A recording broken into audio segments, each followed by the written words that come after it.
Pillar form app पर आप सभी का स्वागत है। तो चलिए ये सब हम लोग वीडियो सीरी ये सब तो पढ़ चुके थे। उसमें आगे क्या हम लोग को बताना है, हाँ ग्राफिकल रिप्रेजेंटेशन है उसको हम लोग देख लेते हैं। ठीक है, कैसे प्रेजेंट करते हैं डेटा को। तो ग्राफिकली हम लोग जो डेटा को प्रेजेंट करते हैं हिस्टोग्राम से करते हैं, बार चार्ट से करते हैं, लाइन ग्राफ से, स्कैटर प्लॉटर, बॉक्स प्लॉट्स। क्या चल रहा है हम लोग का अभी, रिसर्च चल रहा है, रिसर्च यूनिट 6 का सी पार्ट हम लोग पढ़ रहे हैं। क्लियर है ना यहाँ तक? यहाँ तक क्लियर है? तो इसको फिर आज हम लोग देख लेंगे। चलिए, तो ग्राफिकल जो प्रेजेंटेशन करते हैं हम लोग डेटा को, हिंदी में उसको देख लेंगे बार चार्ट, यानी कि बार चार्ट से कहते हैं उसको। उसके बाद हिस्टोग्राम है, उसका लाइन ग्राफ है, फिर है स्कैटर प्लॉट और बॉक्स प्लॉट। तो इस सब में क्या डिफरेंस है? यस मैम, तो इस समय क्या डिफरेंस है उसको देखेंगे। हम लोग कोई भी डेटा रिसर्च में बनाते हैं, एनालाइज करते हैं, मीन मीडियन मोड हमने पढ़ा कैसे बनाते हैं, क्या टाइप्स है, एवरीथिंग देखा, मेथड देखा कैसे है, डायरेक्ट मेथड, उसमें क्या था, इंडिविजुअल सीरीज, सीरीज का भी मेथड देखा हमने, डिस्क्रीट सीरीज देखा, कंटिन्यूस सीरीज देखा, एज्यूम मीन मेथड देखा। तो ये सब जो देखा, कोई भी तुम लोग जो डेटा बनाते हैं तो डेटा को बनाने के बाद उसको कहीं कैसे भी रखना है ना, डेटा को क्या करेंगे, किसी भी तरह से ग्राफ में उसको रिप्रेजेंट करना होगा। तो कैसे कैसे रिप्रेजेंट करेंगे, हिस्टोग्राम से, बार चार्ट से, लाइन ग्राफ से, स्कैटर प्लॉट से, बॉक्स प्लॉट से, तो वो सब हम लोग देखेंगे अभी। अब यहाँ पे देखिए, हिस्टोग्राम का क्यों कहाँ यूज होता है, use to display the distribution of continuous data. जो कंटिन्यूस डेटा है, कंटिन्यूस डेटा मैं क्या बोली थी, 0 to 10, 10 to 20, ऐसा बीच में गैप नहीं रहता है, 20 to 30, तो ये सब क्या हो गया, कंटिन्यूस डेटा है। तो कंटिन्यूस डेटा जो है उसको यूज करने के लिए हिस्टोग्राम का यूज करता है। इसके आगे हम लोग बाद में देखते हैं, हिस्टोग्राम ही देखते हैं। तो यहाँ पे देखो डेटा क्या है, 10 है, इसको 11 से माने हैं, तो जो भी है लगातार होता है। कंटिन्यूस डेटा का हम लोग मीन निकालते हैं, उसके बाद इसको ऐसा सीरीज बनाते हैं, है ना। तो ये ऐसा जो लगातार बीच में जो गैप नहीं रहता है वो हो गया कंटिन्यूस डेटा, हिस्टोग्राम। बीच में गैप नहीं है ना, ये देखो। कंटिन्यूस डेटा का भी मैं बताई हूँ कि उसका जो है मीन निकालते हैं, मीन निकालने को मतलब मीन वैल्यू निकाल के फिर उसका कैसे कैसे कैलकुलेट करके उसका लाते हैं। सारा क्लियर है पिछले वाला? तो ये हिस्टोग्राम है। हिस्टोग्राम के बारे में हम लोग पढ़ते हैं कि हिस्टोग्राम क्या होता है। हिस्टोग्राम में आयतों का एक सेट होता है जो एक दूसरे से सटे होते हैं। यहाँ पे क्या है, ये सबको एक्सप्लेन करूँ कि आप लोग समझ जाओगे, बताइए। बोलोगे एक्सप्लेन करने तो मैं एक्सप्लेन करूंगी, अदरवाइज मैं नेक्स्ट टॉपिक पढ़ाऊंगी। आप लोग को आइडिया है ये सबका, जो चार्ट है ये सबका आइडिया है, ये सबको एक्सप्लेन करूं, जल्दी बताइए। मनीष, सायंतनी, बताइए, इतना टाइम नहीं लेते हैं, एक्सप्लेन कर दीजिए, कीजिए शॉर्ट में मैम। ओके, ठीक है।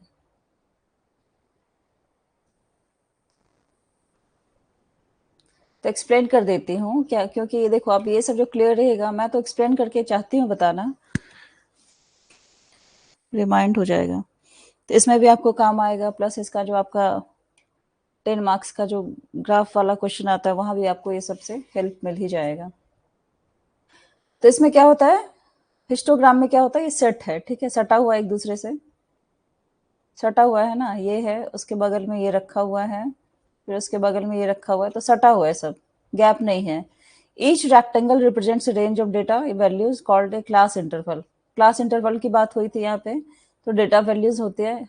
The height of each rectangle corresponds to the frequency और count of data points falling within that interval. मतलब प्रत्येक आयत की ऊंचाई उस अंतराल के भीतर आने वाले डेटा बिंदु की आवृत्ति या फ्रीक्वेंसी से मेल खाती है। यहाँ क्या है, ये क्लास इंटरवल है और this is frequency 2, 4, 6, 8, 14, and this is, ये क्या होता है, क्लास इंटरवल है, CL। ये CL है और ये F है। तो जितना जो बताई हूँ उधर, तो उसको रिप्रेजेंट जो करेंगे वो ये यहाँ से होता है, ठीक है। और क्या है, In other words, a histogram visually displays how data is distributed across different intervals. Different interval में डेटा कैसे वितरित होता है. अब इतना इजी तो नहीं देगा, लेकिन एक ये आपको स्टेटमेंट उठा के दे देगा. ए डैश हिस्टोग्राम उड़ा के visually displays how data is distributed across different intervals. किस में ऐसा होता है कि डेटा जो है उसका डिस्ट्रीब्यूशन डिफरेंट डिफरेंट इंटरवल्स में जो होता है कैसे प्रदर्शित होता है. तो फीलर में डाल देगा. तो ये स्टेटमेंट आपको पता रहेगा तभी आप जानोगे ना. मतलब सिंपल रखना है कि जो सटा हुआ है तो उसमें हम लोग क्लास इंटरवल रख रहे हैं, गैप नहीं है. मतलब सिंपल चीज, किसी चीज को याद करने से अच्छा है कि आप एक ग्राफ को अच्छे से देखो, ग्राफ को समझ लो, आपको स्टेटमेंट सारे याद रहेंगे. ओके. हिस्टोग्राम का कैसे हम लोग ग्राफ बनाते हैं, एक्स एक्सिस है और एक फ्रीक्वेंसी है वाई एक्सिस है ना. ये वाला क्या है, ये हम लोग जो ऐसा ग्राफ जो टेबल लेते हैं ऐसा स्ट्रेट. तो ये 0 हो गया. ठीक है. ये एक्स एक्सिस है.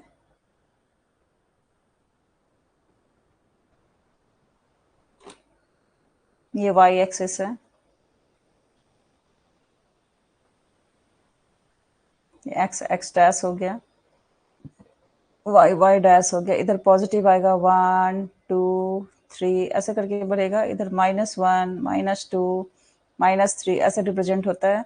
फिर इधर 1 2 3 और नीचे में -1 -2 -3 ऐसे करके होता है. फिर हम लोग कोऑर्डिनेट निकालते हैं ना. कोऑर्डिनेट में क्या था, जैसे ये दोनों का प्लस प्लस आएगा है ना कोऑर्डिनेट ज्योमेट्री में.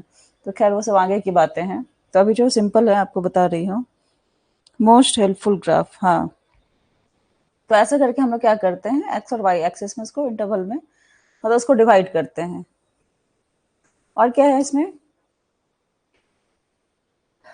एक्सेस सेम रहेगा. ड्रॉ रेक्टेंगल्स विथ बेसिस, ये सब तो आप लोग जान रहे हो कैसे क्या ड्रॉ होता है, उसमें उतना बताने का जरूरत नहीं है. ग्राफ से मैं बता दी हूँ. क्लियर है ना ये.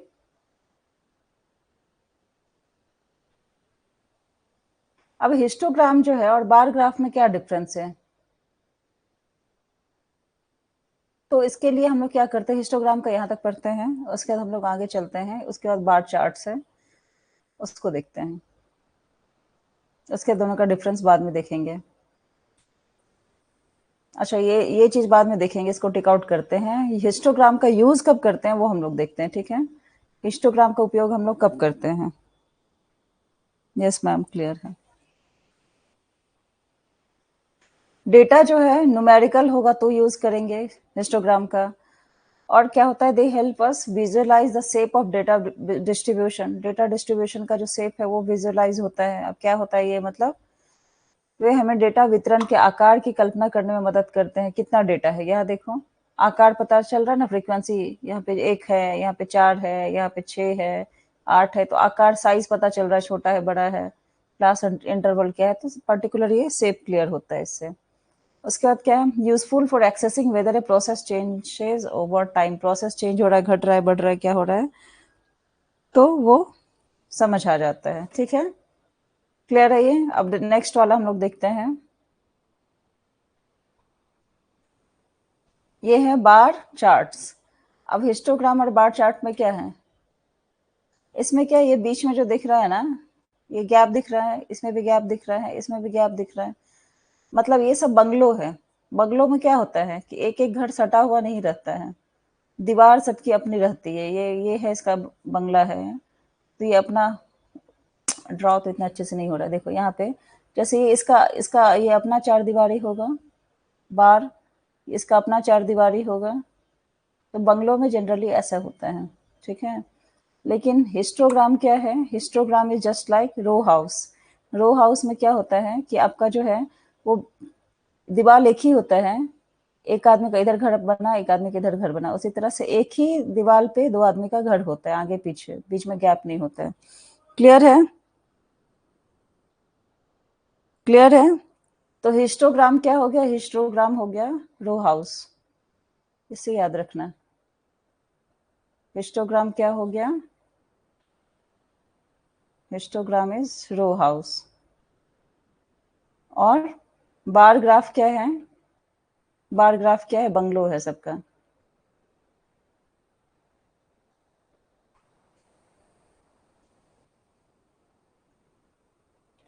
ठीक है. आज इरेजर काम कर रहा है, थैंक गॉड। क्लियर है? हिस्टोग्राम और बंगलो इसमें, ठीक है। हिस्टोग्राम क्या है? हिस्टोग्राम है, अब इसी से एग्जाम्पल से याद रखना। हिस्टोग्राम क्या है? रो हाउस है, सटा सटा घर रहता है। लेकिन बार ग्राफ क्या है? वो बंगलो है, उसमें घर में जो है अंतर रहता है, सबका अपना अपना बाउंड्री रहता है। Bungalow house, very good. अब इसमें क्या है? इसमें भी एक्स एक्सिस है, वाई एक्सिस है, सेम चीज है। ये सब चीजें ये तो जान रहे हो, जो बता दिए सब एक ही चीज होता है, कैसे क्या बनता है नहीं बनता है। और देखेंगे बार चार्ट को हम लोग बार ग्राफ भी कहते हैं, ये तो हम लोग जान रहे हैं।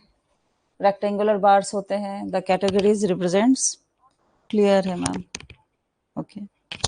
The categories represented could be anything from occupations to years, countries, demographic groups and more. इसमें कुछ भी ले सकते हैं। तो जनरली वो फिगर याद रखना, ये सब उतना कुछ है नहीं। अब टाइप्स ऑफ बार चार्ट्स क्या क्या है? ये जो मैं डिफरेंस एक और बताई थी ना, कि इसको बाद में बताती हूँ, difference between histogram and bar graph, वो भी आपका क्लियर हो गया होगा। मतलब जहां पे कंटिन्यूस डेटा होता है, जहां गैप नहीं है, मीन्स कंटिन्यूस डेटा है, दैट इज हिस्टोग्राम। ठीक है, कंटिन्यूटी रहता है, मतलब मेजरमेंट में, देखो मेजरमेंट में, स्कोर्स में, टाइम इंटरवल्स में कंटिन्यूटी है। और बार ग्राफ क्या है? इंडिपेंडेंट बंगलो या बंगलो हाउस। तो उसमें क्या होता है? कैटेगोरिकल डेटा होता है, कैटेगराइज रहता है, ये छोटा बंगला, बड़ा बंगला, ये वो ऐसे करके, ये विला हो गया, तो ऐसे करके कैटेगरीज रहते हैं। तो क्या होता है? डिफरेंट कैटेगरीज, ग्रुप्स और लेवल्स की बातें होती है। क्लियर है? तो बंगलो और रो हाउस से सब कुछ आपका आई थिंक क्लियर हो गया होगा, उससे आप बहुत कुछ समझ सकते हो। चलो अब नेक्स्ट आते हैं हम लोग। टाइप्स ऑफ बार चार्ट्स क्या है? वर्टिकल बार ग्राफ है, हॉरिजॉन्टल बार चार्ट्स है, ठीक है। तो वही सब चीज है। वर्टिकल का कब यूज करते हैं? Used for comparing data across different categories. Compare करते हैं वर्टिकल में, कंपेयर करते हैं कहाँ पे? डेटा डिफरेंट कैटेगरीज करेगा तब। Commonly used for discrete data, numbers of students in different classes. Discrete data आप लोग को बताई थी ना, कि दो, मैं एक टेबल बताई थी आप लोगों को, याद है? डिस्क्रीट डेटा का ये एक्स और एफ फ्रीक्वेंसी का दो बनाई थी मैं, और इसमें एक ऐसे करके कुछ तो बनाई थी, 3 4 2 1 5 3 7 2 ऐसे करके। तो डिस्क्रीट डेटा है। तो डिस्क्रीट डेटा में बार चार्ट का वर्टिकल वाला यूज होता है। और हॉरिजॉन्टल में कौन सा होता है? हॉरिजॉन्टल में, हॉरिजॉन्टली मतलब एक्स एक्सिस के लॉन्ग, ठीक है। वर्टिकल मतलब वाई एक्सिस के लॉन्ग। ये एक्स एक्सिस है, इसके लॉन्ग हो गया हॉरिजॉन्टल, ये हो गया वर्टिकल, ठीक है। तो ये क्या होता है? हॉरिजॉन्टल वाला टॉप सेलिंग प्रोडक्ट्स रैंकिंग के लिए जो होता है वहां पे यूज होता है। क्लियर है मैम? नेक्स्ट, ठीक है। चलो अब नेक्स्ट आते हैं। ये देखो कौन सा है? लाइन ग्राफ है ये वाला चार्ट। किसी का डेफिनेशन जाने से अच्छा फिगर को ध्यान रखेंगे। ये क्या है? ये एक्स एक्सिस है, ये वाई एक्सिस है, तो वाई एक्सिस के थ्रू है ये, है ना। तो ये क्या है? लाइन ग्राफ है। लाइन ग्राफ क्या है? लाइन चार्ट भी इसको बोलते हैं, दूसरा नाम है। ये क्या है? It is a type of graph that demonstrates how data points trends over a continuous interval. Continuous interval में कैसे ट्रेंड कर रहे हैं। इन a line graph, you plot data points on a set of axes and then connect these points with a line. This graph visually represents how the dependent variables changes concerning deviations in the independent variables. यहाँ जहाँ भी dependent independent variables की बात हो रही है, तो वो क्या हो गया? वो लाइन ग्राफ की बात हो रहा है। ये सब बस कीवर्ड्स है, इसको ध्यान रखना है। क्या एक प्रकार का ग्राफ है जो दर्शाता है कि निरंतर अंतराल पर डेटा बिंदु कैसे रुझान रखते हैं। एक रेखा ग्राफ में आप अक्षों के एक सेट पर डेटा बिंदु को प्लॉट करते हैं और फिर इन बिंदुओं को एक रेखा से जोड़ते हैं। ग्राफ स्पष्ट रूप से दर्शाता है कि स्वतंत्र चर में विचलन के संबंध में आश्रित चर कैसे बदलते हैं। ये देखो, ये फिगर को देखो ध्यान से।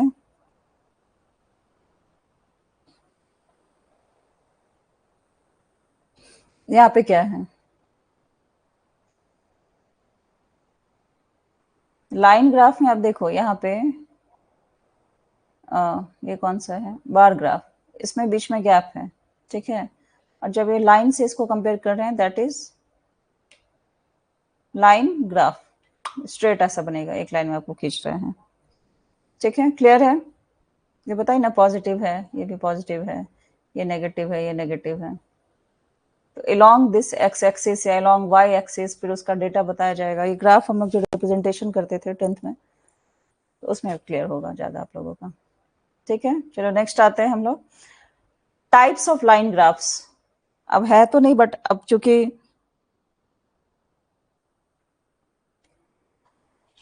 मैम कोर्स कब तक कंप्लीट होगा? जब तक आप लोग पढ़ाई कर सकेंगे तब तक। अब मैं तो ज़्यादा क्लास लेती हूँ, लेकिन मुझे सुनने में आया है कि आप लोगों का इंटरनेट ख़त्म हो गया था उस दिन के क्लास में। 3 क्लास ली मैं, तो आप लोगों को प्रॉब्लम हो गया था, ऐसा कुछ हुआ था क्या? शबनम, आप न्यू है इस क्लास में?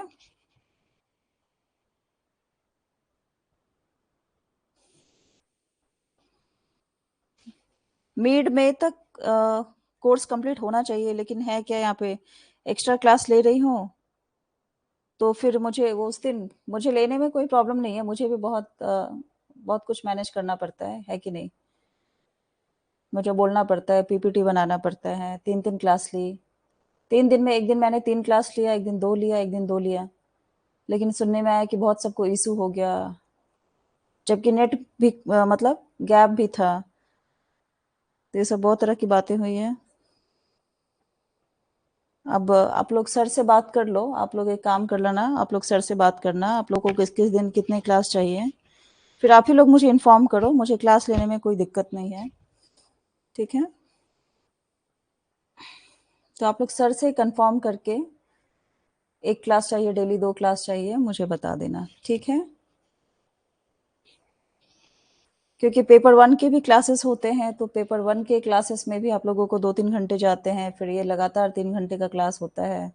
जबकि मैंने गैप से लिया, हर क्लास में गैप था, फिर इंटरनेट खत्म हो जाने का इशू आया, तो ये सब बातें रहती हैं। टाइप्स ऑफ लाइन ग्राफ्स कौन कौन से हैं? सिंपल लाइन ग्राफ है, मल्टीपल लाइन ग्राफ्स हैं, फिर कंपाउंड लाइन ग्राफ हैं, वर्टिकल लाइन ग्राफ है, हॉरिजॉन्टल लाइन ग्राफ है, स्ट्रेट लाइन ग्राफ है। तो ये सब क्या है? लाइन ग्राफ के टाइप्स हैं। सिंपल लाइन ग्राफ क्या है? 1 लाइन उसमें प्लॉट होता है, that is simple line graph.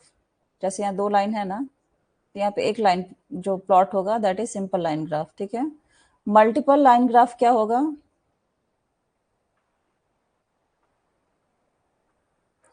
More than 1 line is plotted on the same set of axis. जहाँ एक हुआ वो सिंगल हो गया, जहाँ एक से ज्यादा होगा वो मल्टीपल हो जाएगा, 2 भी होगा तो मल्टीपल होगा। कंपाउंड लाइन ग्राफ क्या होता है? Used when information can be सब डिवाइडेड इनटू 2 और more types of data. Information जहाँ पे,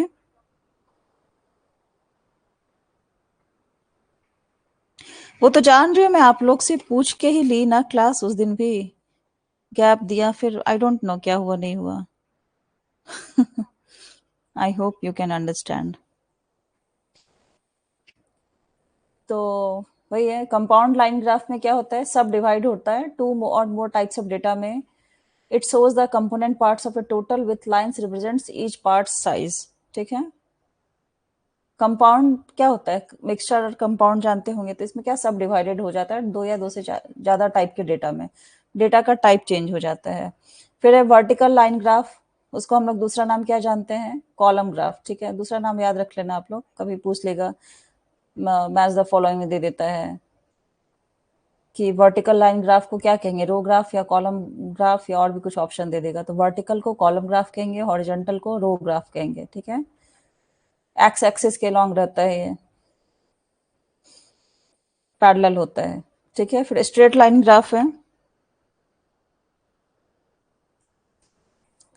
found by segments of straight line connecting plotted points representing given data line function x y बराबर m x plus c. तो ये हम लोग जो कोऑर्डिनेट ज्योमेट्री पढ़ते हैं 11-12 का जो ज्योमेट्री है ग्रेजुएशन में, तो ये वाला y बराबर एम एक्स प्लस सी उसको हम लोग करते हैं लॉन्ग में। तो ये मतलब कैसे होगा? x का बराबर मान लो हम लोग 0 कर दिए, तो क्या होगा? y बराबर c हो जाएगा। तो y एक्सिस c के बराबर है, तो पैरेलल ऐसा हो जाएगा, ऐसा स्ट्रेट। ठीक है, तो इसमें x का वैल्यू पुट करते जाएंगे। आप लोगों ने मैथ्स लिया है क्या 11-12 में? सबनम, आपने बताया नहीं अपना इंट्रोडक्शन। लाइन ग्राफ का पार्ट क्या है? टाइटल है, स्केल्स है, लेवल्स है, एक्स, ये सब जान रहे हैं आप लोग, ये सब उतना बताने का नहीं है। ठीक है। यूज कहाँ होता है लाइन ग्राफ का? ट्रैक वेरिएशंस पे। ट्रैक वेरिएशंस मतलब विविधताओं को ट्रैक करें। कैसे? लाइन ग्राफ समय के साथ स्टॉक की कीमतों, तापमान में उतार चढ़ाव या जनसंख्या वृद्धि जैसे परिवर्तनों को ट्रैक करने में मदद करती है। कहाँ ट्रैक कर रहे हैं? स्टॉक की कीमत कैसे जा रही है, कौन से एक्सेस में जा रही है, तापमान का उतार चढ़ाव, जनसंख्या वृद्धि।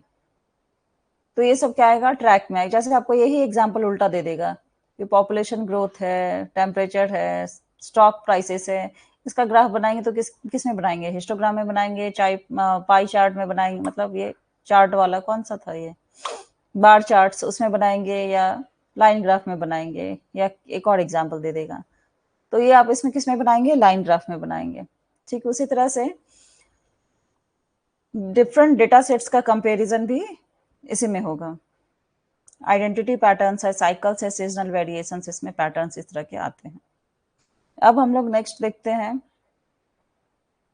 ये है स्कैटर प्लॉट या स्कैटर ग्राफ इसको कहते हैं। इसका फिगर देख लो आप कैसे है। एक्स एंड वाई वैल्यूज है यहाँ पे, 0 to 10, 10 to 20, 20 to 30 ऐसे करके लिया है। यहाँ पे फ्रीक्वेंसी क्या है? ये क्लास इंटरवल हो गया, CL, ये फ्रीक्वेंसी है, ये लिया 16 तक, 0, 2, 4, 6, 8। अब ये क्या है? यहाँ पे 10 है तो 10 लिया। अगर 8, स्कैटर मतलब 8 और 10 के बीच में 8 पॉइंट्स, कितना, ये मान लो कि 9 होगा, तो ये वाला क्या है? स्ट्रेट लाइन होगा ये। तो ये हाफ में आ रहा है ना आपका, या 8.12 ऐसा कुछ होगा, तो 8.2 आएगा, तो यहाँ पे इसको ड्रॉ करके बनाएंगे। ऐसे करके जो पॉइंट वाइज जो है उसको यहाँ पे दिए, बना रहे हैं, और यहाँ से ग्राफ ड्रॉ किए हैं।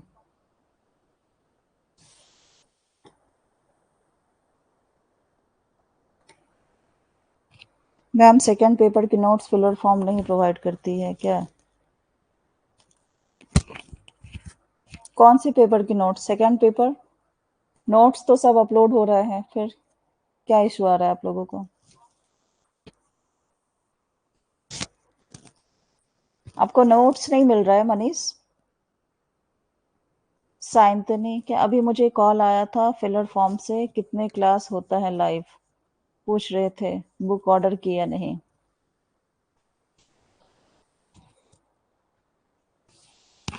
बता दो आप जो है। Good afternoon Priyanka. हाँ बोलिए मनीष। तो ये एक्स और वाई एक्सिस का है वैल्यूज। ठीक है, कोई डाउट है तो पूछिए आप लोग, कोई बात नहीं, मैं मैसेज बीच में देख लूंगी। हम सोचे कि बुक मिल जाए। कौन सा बुक? पेपर 1 का बुक देते हैं, पेपर 2 का बुक नहीं देते हैं सर। पेपर 1 कॉमन है सबके लिए, पेपर 2 के नोट्स तो सबके अलग अलग हो जाएंगे ना। और हम लोग जो पढ़ा रहे हैं PPT, तो उसका PDF बनता है। मुझे क्यों कॉल आ रहा है? आप फिलर फॉर्म से, एक मिनट। Yes ma'am. स्कैटर है ये। तो ये ग्राफ हम लोग देख लिए। अच्छा, आपकी तारीफ कर रहे थे जितेंद्र सर। क्या बोल रहे थे सर? आपको भी कॉल आया था क्या प्रियंका? ओके। बहुत। क्या सब बताइए। फिर डेटा पॉइंट्स क्या है? डेटा पॉइंट्स है, इंडिपेंडेंट वेरिएबल्स है, एक्स एक्सिस पे प्लॉट होता है, और दूसरा डिपेंडेंट वेरिएबल्स है, वाई एक्सिस पे प्लॉट होता है।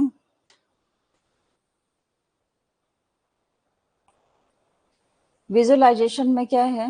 विजुअलाइजेशन में scatter plot displays the data points on 2 dimensional plane. तो इसमें क्या है? 2 डायमेंशनल प्लेन पे होता है। नहीं मैम, उस दिन लाइव क्लास में।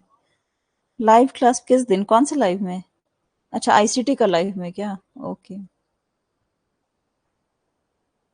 आपने पेपर 1 भी जॉइन किया है प्रियंका?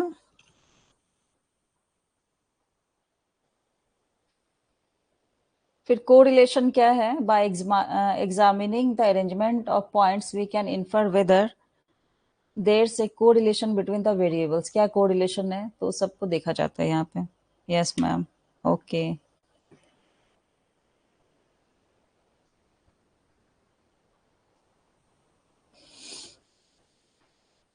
सर भी बहुत अच्छे हैं, वो इतने अच्छे से सब मैनेज करते हैं कि नहीं जीतू भैया? क्लासेस, सब कुछ। और बहुत कोऑपरेटिव हैं, कोऑपरेट करते हैं सभी को।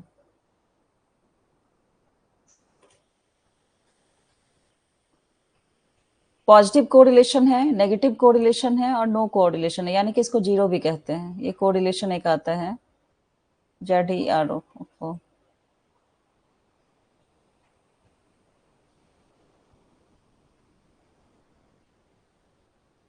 इसको जीरो कहते हैं।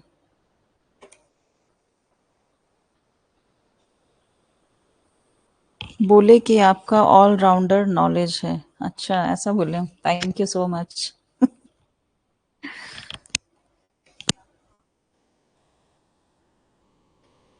फिर है लाइन ऑफ बेस्ट फिट क्या है, और ट्रेंडिंग लाइन क्या चीज है, ठीक है? ये देखो, इसमें इस चीज को हम लोग देखते हैं।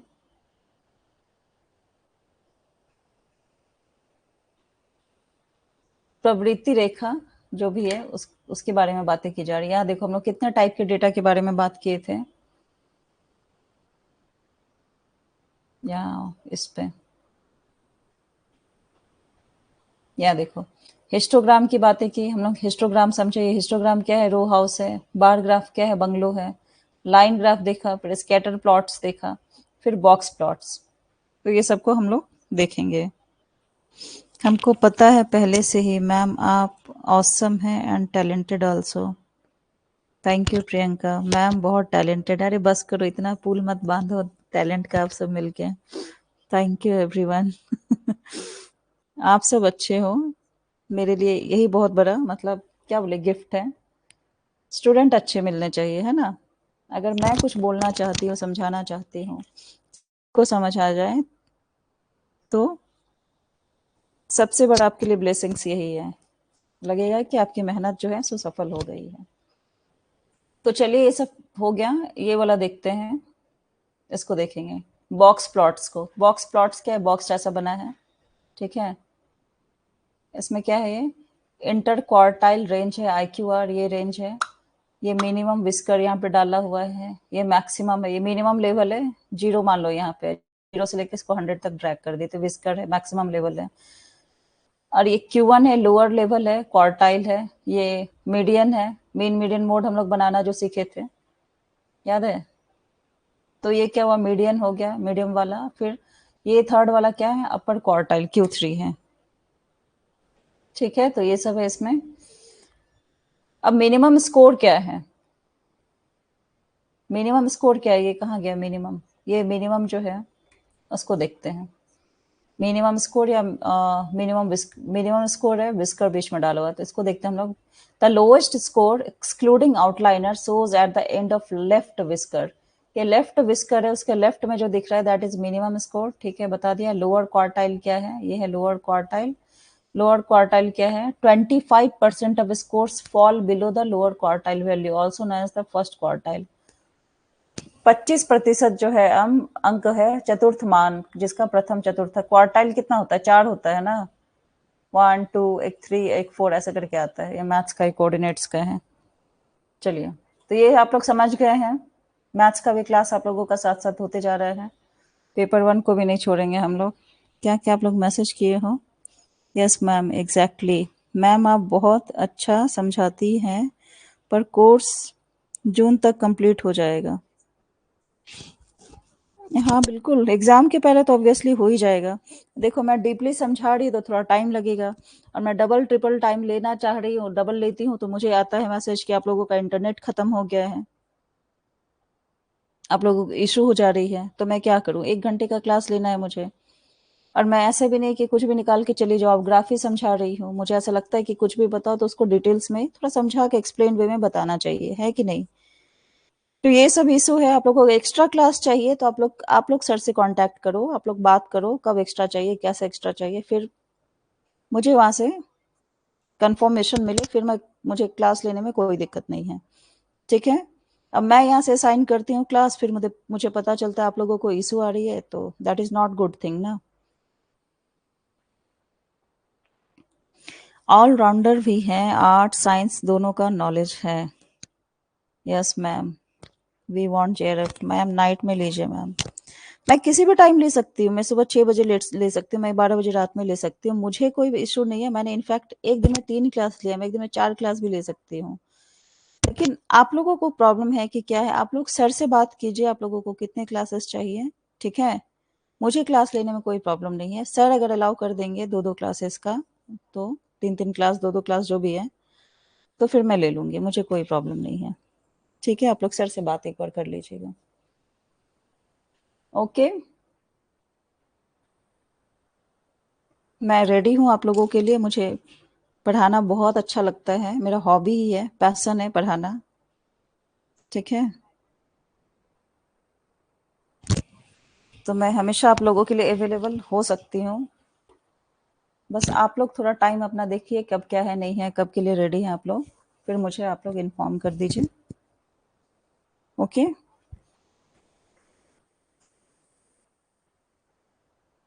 अच्छा ये देखिए, IQR जो है, ये फोटो को ध्यान से देखो, इसका रेंज पूछता है कभी कभी, इसके बीच का क्या रेंज है?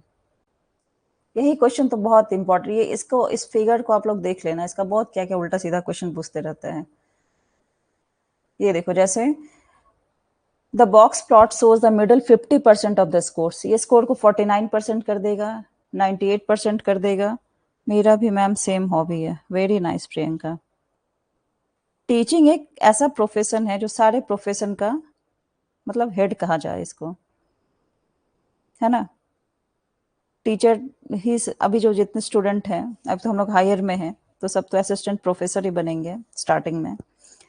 लेकिन अगर स्कूल के टीचर की बात की जाए तो वहाँ जो 30-40 स्टूडेंट्स को एक साथ पढ़ाते हैं, तो उसमें से कुछ साइंटिस्ट बनते हैं, कुछ इंजीनियर बनते हैं, कुछ डॉक्टर बनते हैं, मतलब सारे प्रोफेशन का एक प्रोफेशन है टीचिंग,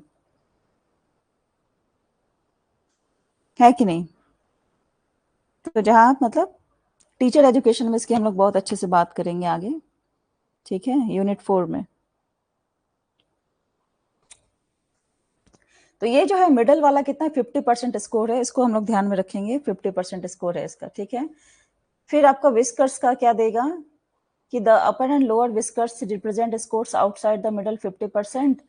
ये वाला भी पूछता है, आउटसाइड कितना स्कोर प्रेजेंट करता है, कितना रिप्रेजेंट करता है 50%, क्या फिर पूछेगा लोअर में 25%, अपर में 25%। तो ये सारा जो डेटा है इसको आप लोग याद रखो। यस मैम, मुझे रिसर्चर बनना है थॉर्नडाइक जैसा, बिल्कुल, फिर मैं पढ़ाऊंगी उसे भी। सब with the help of teacher ही सक्सेस ही करते हैं लाइफ में, बिल्कुल, टीचर के हेल्प से ही सबको सक्सेस मिलता है। साइंतनी आपका थ्योरी डाल दूंगी मैं, न्यू वाला, फिर उसको पढ़ाऊंगी, ठीक है? रिसर्च जो आप करोगी। बॉक्स प्लॉट का देखो, ये 25%, एक एक बॉक्स जो है, आप ऐसा करो, इसको याद करने का है। तो ये क्या हुआ, यही वाला फोटो है ना, ये ऐसा जो दिखा रहा है उसको हम लोग इस टाइप से देखें, ठीक है? तो ये पूरा है Q1 से Q3, Q1 Q2 Q3, तो Q2 मीडियन हो गया, तो Q3 तक कितना है, 50% है। अगर मैं पूछूं कि दो बॉक्स है यहाँ पे, तो एक बॉक्स क्या होगा 25%, दूसरा 25%। अगर इसको याद करने का एक छोटा सा तरीका, यहाँ भी एक बॉक्स बना सकते हैं ना, मतलब चीटिंग जैसा अगर याद करना है तो, और यहाँ भी एक बॉक्स बना दो, तो इसको क्या हुआ, 100% को 4 भाग में डिवाइड कर दिया, 20 25 सॉरी 25 25 25 25, तो क्या हो जाएगा, पूछेंगे कि मिनिमम का कितना इधर है, तो इधर 25 स्कोर है, फिर मैक्सिमम 25 स्कोर है, बीच का 25 ये दोनों का एडिशन पूछेंगे कितना है, तो वो 50 है। याद हो जाएगा इससे?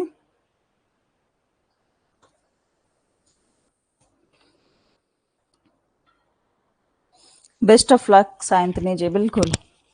ठीक है मैम, मैं लकी हूँ, जेआरएफ हो जाए बस। आप जैसा मैम हैं। यस मैम, 100% बिल्कुल। सबका होगा जो जो चाहते हैं, बस कंटिन्यूटी एंड कंसिस्टेंसी 2 चीज़ें हैं, वो चीज़ होना चाहिए।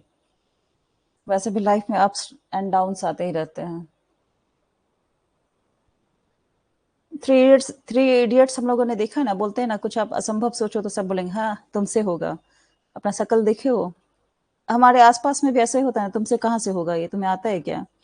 और जब आप कुछ बन जाओ तो बोलेंगे मुझे पता था कि एक दिन ये जरूर बनेगा। तो इसीलिए खुद पे भरोसा कीजिए, और कोई पॉजिटिव बोल रहा है तो अच्छी बात है, नहीं तो नेगेटिव लोगों से दूर रहिए, बस यही सी चीजें हैं। पेशेंस होना चाहिए, बिल्कुल बिल्कुल।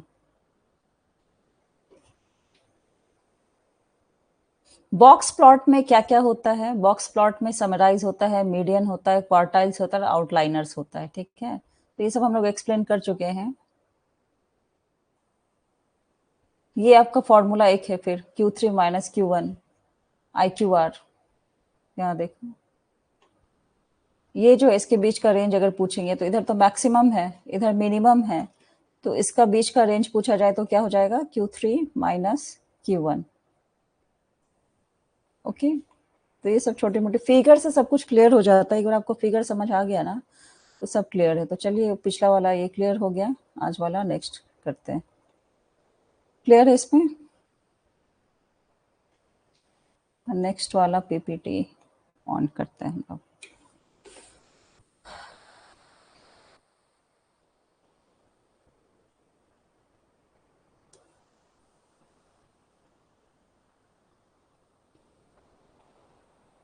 लोगों को बात बदलने में वक्त नहीं लगता है मैम, बिल्कुल।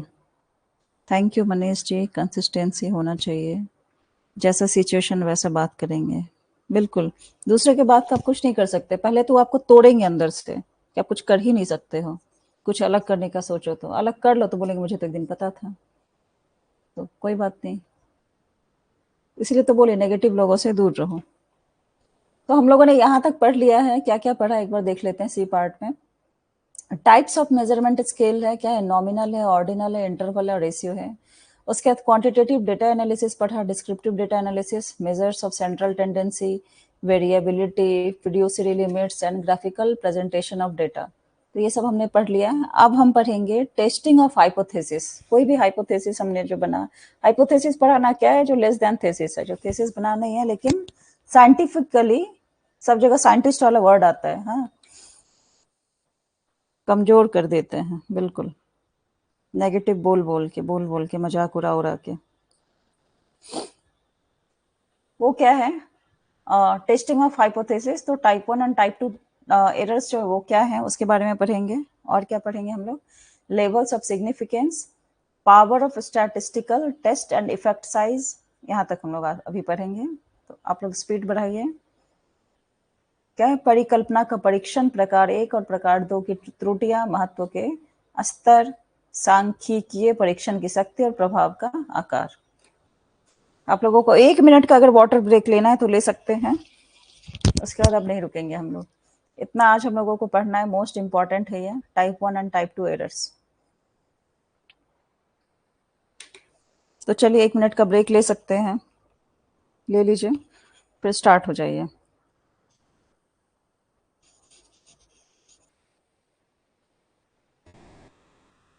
तो चलिए, सब आ गए हैं?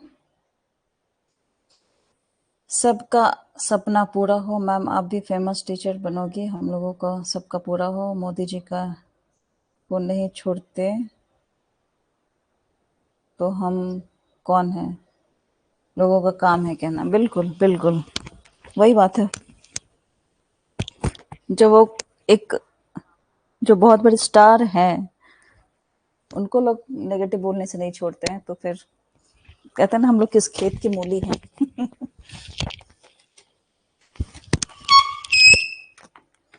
तो जिसे जो इंस्पिरेशन लेना रहता है वो इंस्पिरेशन लेते हैं।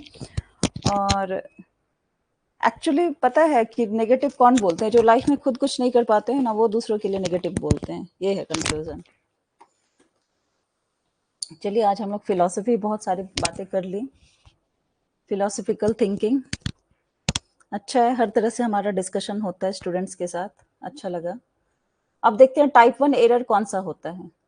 टाइप 1 एरर है, मैंने हाइपोथेसिस भी बताया था ना उस दिन, नल हाइपोथेसिस भी बताया था, याद है आप लोगों को?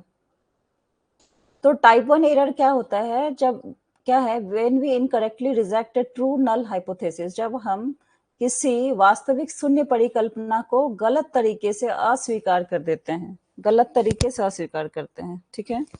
अब कैसे, दूसरे शब्दों में क्या हम कह सकते हैं, we conclude that there is an effect of difference when in reality there is not. मतलब हम लोगों को ऐसा लगता है कि कोई प्रभाव या अंतर है, निष्कर्ष में निकलता है कि कोई डिफरेंस आया है, कोई अंतर आया है, लेकिन वास्तव में ऐसा नहीं होता है। बताए थे ना? हाँ ठीक है, चलिए याद है आप लोगों को। तो टाइप 1 एरर क्या हो गया, जहां हम इनकरेक्टली रिजेक्ट करें ट्रू नल हाइपोथेसिस को। ट्रू नल हाइपोथेसिस मतलब, नल हाइपोथेसिस क्या था कि कोई इसका इफेक्ट नहीं रहेगा, वही था ना। तो यहाँ क्या है कि हम जब कोई है कंक्लूड करते हैं कि वो किसी में कोई इफेक्ट या कोई डिफरेंस आया है, लेकिन रियलिटी में कोई इफेक्ट या डिफरेंस नहीं आया रहता है, दैट इज टाइप 1 एरर।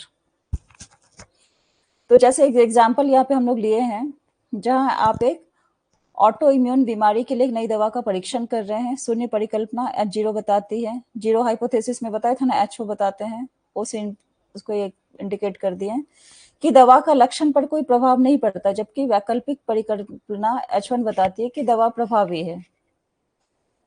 यदि आप एक सांख्यिकीय परीक्षण करते हैं और महत्वपूर्ण परिणाम पाते हैं, यानी H1 को अस्वीकार करते हैं, तो यह टाइप 1 की त्रुटि हो सकती है, यदि दवा वास्तव में लक्षणों को कम नहीं करती है। मतलब ये टाइप 1 एरर तो समझ आ गया, रिजेक्ट किए उसको, ठीक है। अब नल हाइपोथेसिस को हम लोग H0 से इंडिकेट करते थे। उसके बाद हम लोग बताएं कि सपोज करो कि हम कोई दवा निकालें, कोविड का वैक्सीन निकालें, ठीक है। और कोविड का वैक्सीन का हम लोग बोल रहे हैं कि इसको पीने के बाद, मतलब एक परीक्षण चल रहा है, बता रहे हैं कि दवा का जो है लक्षण पर कोई प्रभाव नहीं पड़ता है। वैक्सीन आपको लगेगा या कोई मेडिसिन ही है, मान लो कोई टैबलेट एक खाने के बाद आपको कोई इफेक्ट नहीं होगा, कोई सिम्टम्स नहीं आएगा इसके बाद। ले, लेकिन क्या बोल रहा है, एक दूसरा हाइपोथेसिस था, ऑल्टरनेटिव हाइपोथेसिस H1 से हम लोग इंडिकेट किए थे। वो क्या बता रहा है कि ड्रग इफेक्टिव है, मतलब ये दवा बहुत प्रभावी है।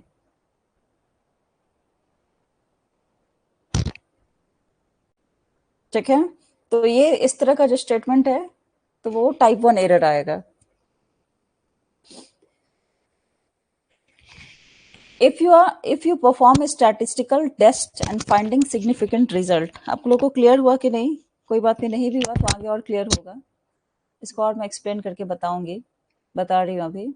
यदि आप सांख्यिकीय परीक्षण करते हैं और महत्वपूर्ण परिणाम आते हैं, यानी कि H0 को अस्वीकार करते हैं, H0 को रिजेक्ट कर दिए, तो टाइप 1 का ये क्या है, एरर आ सकता है। टाइप 1 एरर, टाइप 1 एरर हो सकता है। क्यों? क्योंकि दवा वास्तव में लक्षणों को कम नहीं करती है, दवा लक्षण को कम नहीं कर रही है। इसको और थोड़ा देखेंगे, टाइप 2 एरर क्या है, जब हम फॉल्स नल हाइपोथेसिस को रिजेक्ट करने में फेल हो जाते हैं। कैसे फेल होते हैं? झूठी शून्य परिकल्पना को अस्वीकार करने में विफल रहते हैं। एक तो झूठा है, उसको अस्वीकार करने में भी हम लोग विफल है, दोनों नेगेटिव हो गया। टाइप 2 एरर है, गलत नकारात्मक। और क्या है इसमें, वास्तविक शून्य परिकल्पना को अस्वीकार कर लेते हैं, वो है। दूसरे शब्दों में, हम वास्तविक प्रभाव या अंतर का पता लगाने से चूक जाते हैं। जैसे हमारे दवा उदाहरण को जारी रखते हुए कि शून्य परिकल्पना क्या था, दवा का कोई H0 क्या था, नल हाइपोथेसिस की दवा का कोई प्रभाव नहीं पड़ेगा। और जो था ऑल्टरनेटिव हाइपोथेसिस H1 था कि बोला दवा जो है प्रभावी है, इसका कुछ ना कुछ असर पड़ेगा, ठीक है। तो इसमें क्या है, तो इसमें क्या है कि नल हाइपोथेसिस को फेल करने में असमर्थ रहता है। जहां आप जीरो हाइपोथेसिस, मतलब H0 जो है नल हाइपोथेसिस, उसको रिजेक्ट करने में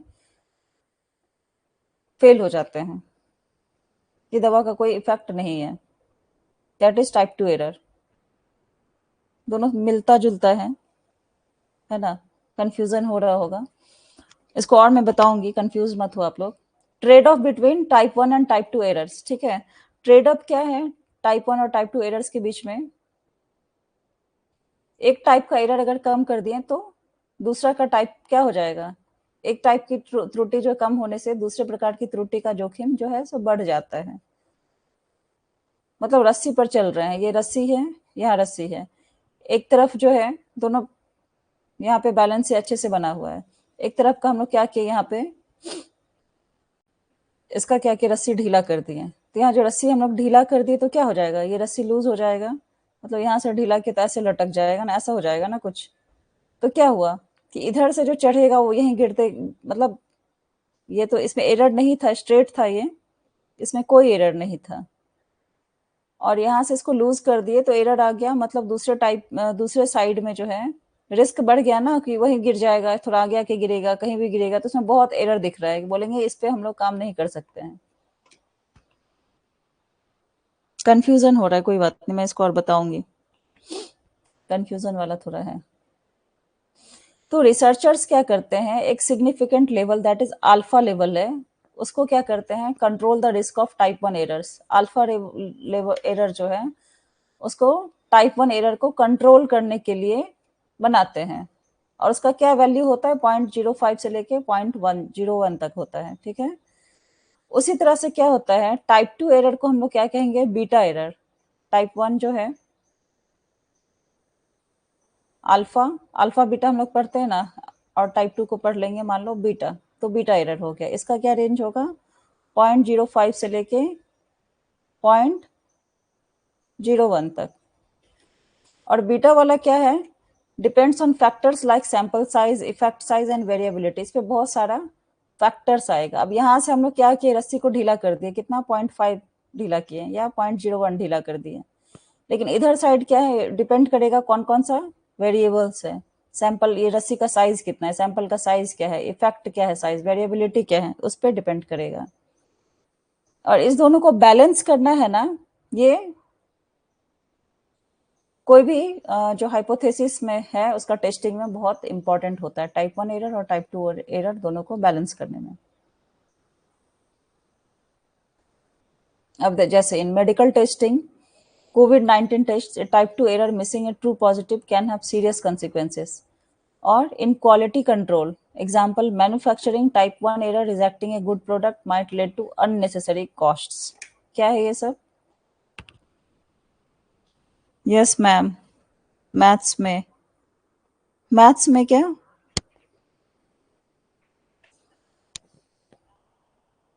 ये देखो टाइप 1 और टाइप 2 एरर का मैं इसको नेक्स्ट क्लास में बताऊँ क्या, आप लोग कंफ्यूजन हो रहा है, चलो ऐसे ही थोड़ा सा देख लो।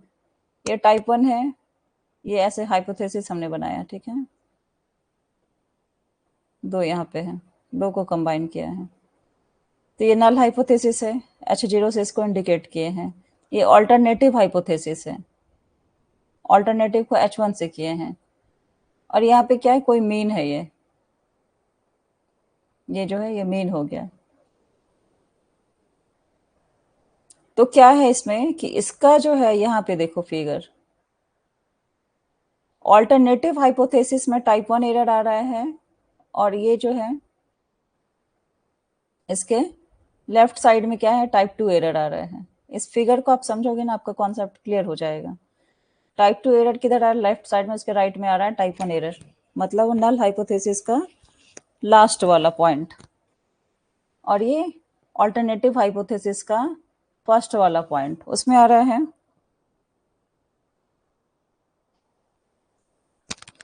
अल्फा बीटा, कंसिडर किए हैं हम लोग, ये देखो अल्फा बीटा। अब मैथ्स में हम लोग अल्फा बीटा गामा मानते थे ना, वैसे इसको मान लिए कि टाइप 1 एरर जो है उसको अल्फा मान लिए, टाइप 1 एरर को अल्फा से इंडिकेट कर देंगे और टाइप 2 एरर को बीटा से इंडिकेट कर देंगे, ठीक है।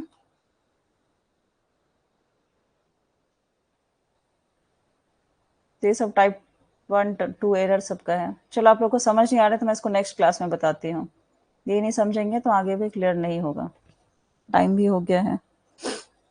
क्या हम लोग पढ़ेंगे, टाइप 1 एंड टाइप 2 एरर्स के बारे में पढ़ेंगे। यस मैम, एक्चुअली टाइम का थोड़ा प्रॉब्लम हो रहा है इसलिए मुझे ऐसा करना पड़ा, और फिर अभी क्लास नहीं ले पाऊंगी तो इवनिंग में क्लास नहीं होता है, टाइम पे ही लेना होता है। और दूसरे कंप्लीट भी कराना है, 15th मई तक इसे कंप्लीट कराना है, तो अभी क्लासेस भी ज़्यादा होंगे, तो वो सब भी देखना है।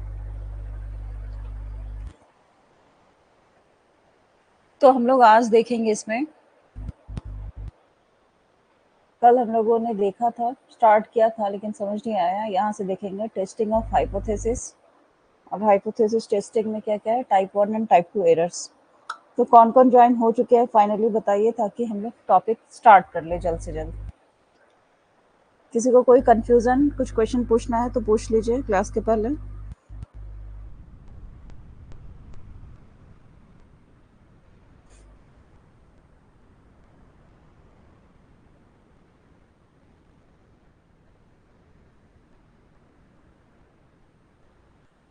तो चलिए हम लोग अब देखते हैं टाइप 1 एरर और टाइप 2 एरर क्या होता है। इसको बताने के पहले आप लोगों को एक कहानी सुनाती हूँ। कहानी सुनने के लिए रेडी हो? रेडी हो? हम्म, क्या आप लोग रेडी हो? किसी का कोई रिस्पांस नहीं आ रहा है, फिर मैं ऐसे ही रिकॉर्ड करके चली जाऊंगी। बताओ जल्दी।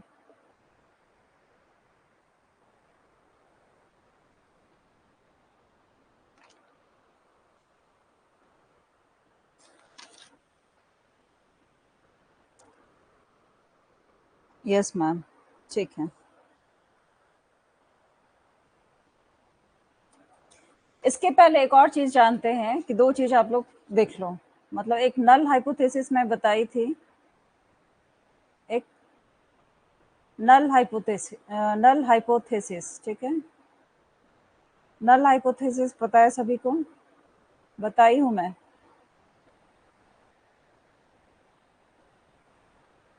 इसको क्या करते थे, हाइपोथेसिस और नल मतलब जीरो। नल हाइपोथेसिस या इसको जीरो हाइपोथेसिस भी कहते हैं।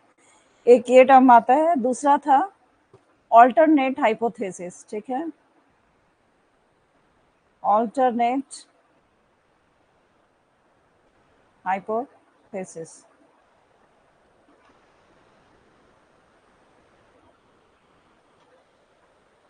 ऑल्टरनेट है तो ये क्या था, H1 इसको हम लोग इंडिकेट करते थे। सुनाइए। ठीक है, सुना रही हूँ।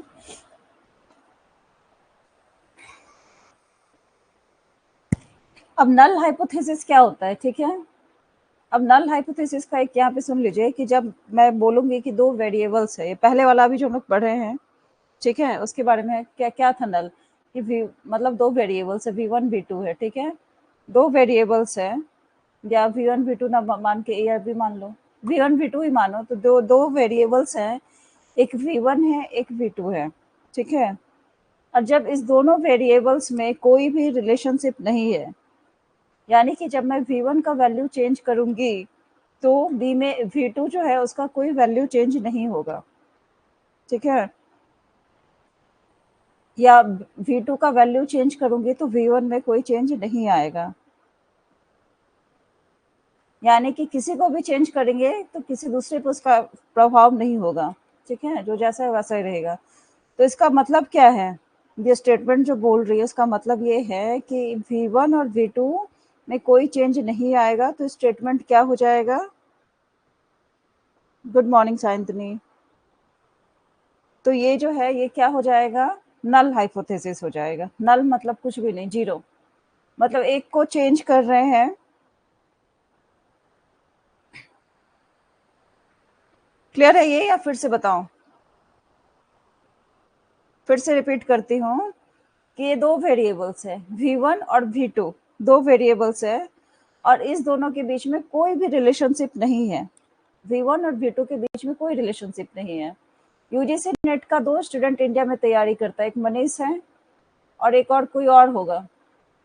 एक मनीष M1 है और कोई और है, मनीष नाम का ही ले लो, या आशीष है, ठीक है।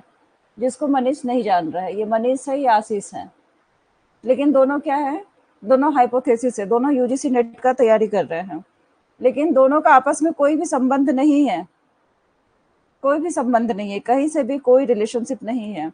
अगर मनीष का नंबर अच्छा है या मनीष का जो फैमिली कंडीशन है वो ए को कोई प्रभाव नहीं करता, ए का प्रभाव इस पे कोई नहीं आता, मतलब दोनों का दूर दूर तक कोई रिश्ता नाता नहीं है। बी मतलब इसका वैल्यू चेंज होगा तो इस पे कोई प्रभाव नहीं पड़ेगा, उसी तरह से इसका वैल्यू चेंज होगा तो मनीष पे कोई प्रभाव नहीं पड़ेगा। ठीक है, मतलब कि कोई भी चेंज होगा तो इसका कोई जो है, मतलब ए और बी में कोई रिलेशनशिप नहीं है, नो रिलेशनशिप। तो ये स्टेटमेंट क्या हो जाएगा, नल हाइपोथेसिस। क्लियर है? गुड आफ्टरनून संजू, मैं तो आपको बहुत देर पहले देखी थी, अब लगता है लाइव करके चली गई। चलिए अभी ज्वाइन किया है। तो नल हाइपोथेसिस क्लियर हुआ कि दो आदमी है, इंडिया में दो आदमी है और दोनों जो है यूजीसी नेट का तैयारी कर रहे हैं, लेकिन उस दोनों को आप लोग नहीं पहचानते, तो उसका अच्छा मार्क्स आए, खराब मार्क्स आए, कुछ भी आए, तो उससे आपको क्या प्रभाव पड़ता है? कोई प्रभाव पड़ता है? फर्क पड़ता है? क्लियर है नल हाइपोथेसिस? ठीक है, अब दूसरा है ऑल्टरनेट हाइपोथेसिस, इसको हम लोग H1 से लिखते हैं। इसका क्या है कि जो स्टेटमेंट मैं अभी बोली हूँ कि ये दोनों का जो है कोई रिलेशनशिप नहीं है। ठीक है, अगर मैं बोली कि मनीष का और आशीष का कोई रिलेशनशिप नहीं है, ठीक है, और उसको सपोर्ट करने के लिए मैं ट्राई भी करूंगी कि हाँ मनीष और आशीष तो एक दूसरे को जानते भी नहीं है, तो दोनों का एक दूसरे से कोई भी रिलेशनशिप नहीं है। अगर मैं सपोर्ट करने में सक्सेसफुल हो गई तो क्या होगा, हम नल हाइपोथेसिस को एक्सेप्ट कर लेंगे। हम तो ये प्रूफ हो जाएगा कि मनीष और आशीष का दोनों आपस में कोई संबंध नहीं है, दोनों एक दूसरे को नहीं जानते हैं, तो हम लोग क्या मानेंगे कि नल हाइपोथेसिस को हम लोग एक्सेप्ट कर लेंगे, मतलब कि दोनों का आपस में कोई संबंध नहीं है। लेकिन अगर मैं बोल रही हूँ कि मनीष और आशीष में कोई संबंध नहीं है और इसको सपोर्ट करने में मैं सक्सेसफुल नहीं रही, इधर साइंतनी आके बोलती है कि आप कैसे बोल रहे हैं, मुझे तो पता है कि मनीष बताया था कि आशीष तो उसका कजन है, और मेरी तो आशीष से भी बात होती है और मनीष से भी बात होती है, दोनों एक दूसरे को बहुत अच्छे से जानते हैं। तो यहाँ क्या हो गया कि मैं जो बोल रही थी कि दोनों में आपस में कोई संबंध नहीं है, उसमें मैं सक्सेसफुल नहीं हुई, मैं प्रूफ नहीं कर पाई कि दोनों में आपस में कोई संबंध नहीं है।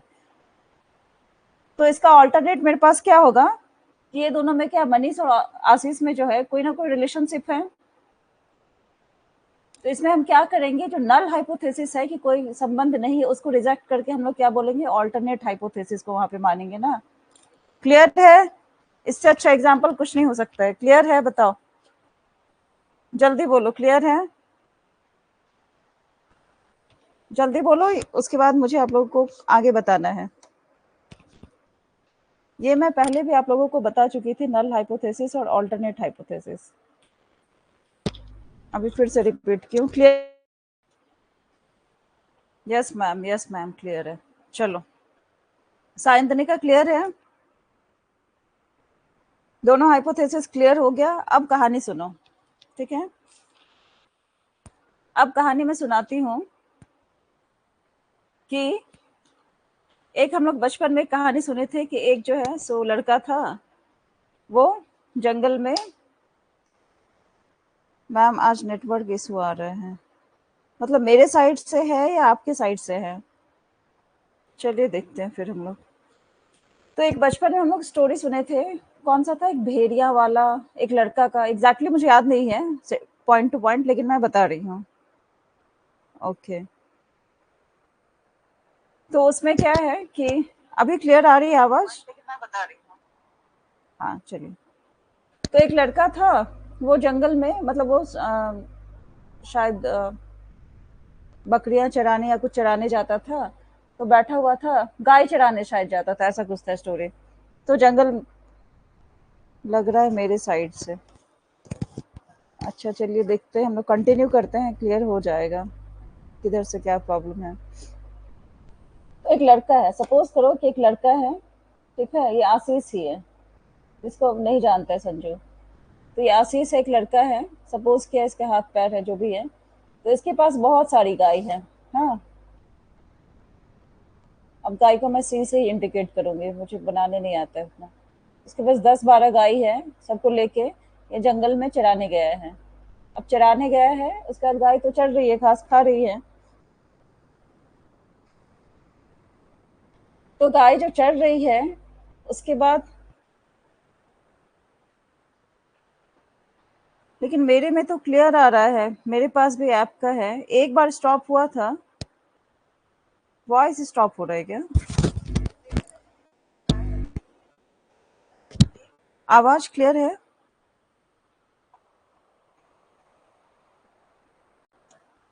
इसमें तो वॉइस भी क्लियर है और स्क्रीन भी।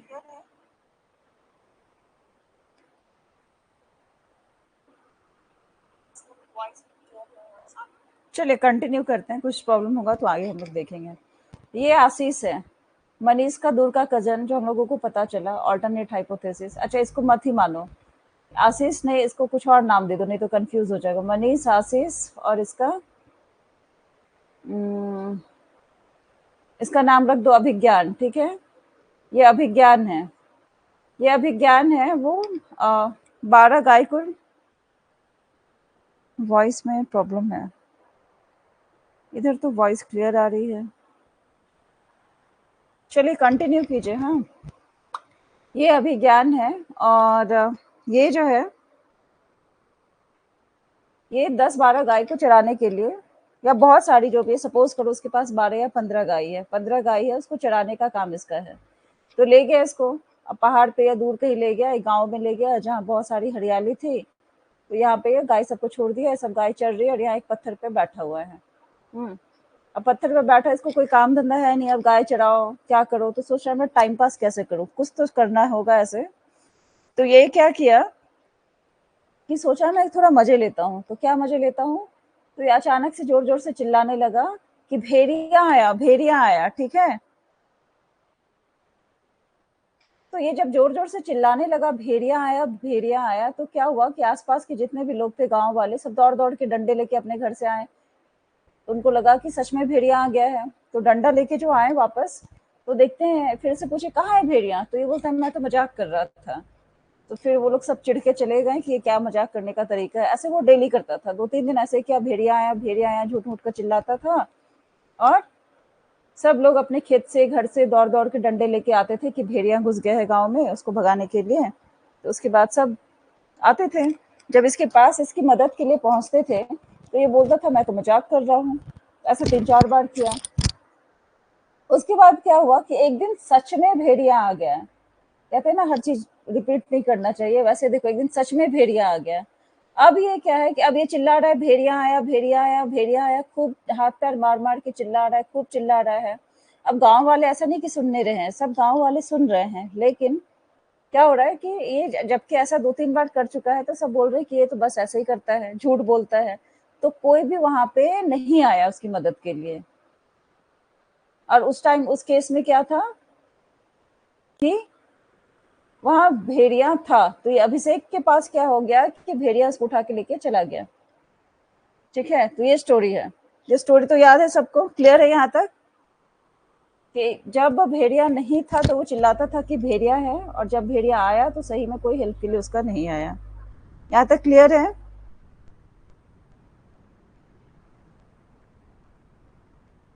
अब यहाँ पे क्या हाइपोथेसिस है इस स्टोरी में? हाइपोथेसिस क्या है, मतलब जीरो हाइपोथेसिस या नल हाइपोथेसिस। यहाँ पे क्या है कि यहाँ पे कोई भी भेड़िया नहीं है, ये सभी को, ये हाइपोथेसिस है, ठीक है? Yes ma'am. चलिए, तो यहाँ पे फर्स्ट के मतलब विलेजर्स को क्या पता है कि यहाँ पे कोई भी भेड़िया नहीं है। नल हाइपोथेसिस यहाँ पे गांव वालों का क्या है, यहाँ पे कोई भी भेड़िया नहीं है, ठीक है, H0। और ऑल्टरनेट हाइपोथेसिस क्या है कि वहां पे भेड़िया है, वुल्फ है।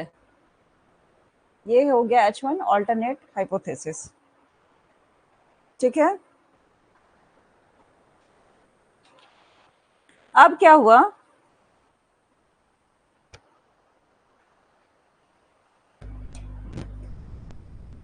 अब इसको इस पेज में बताती हूँ, ठीक है? ये हाइपोथेसिस है।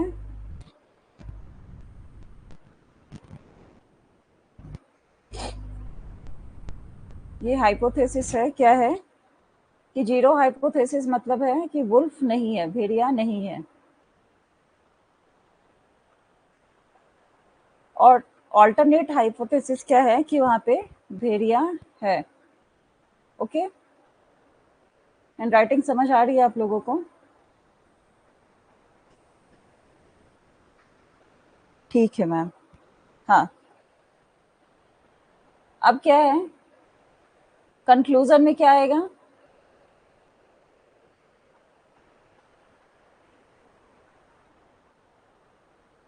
कंक्लूजन है इसका, कंक्लूजन में क्या आएगा?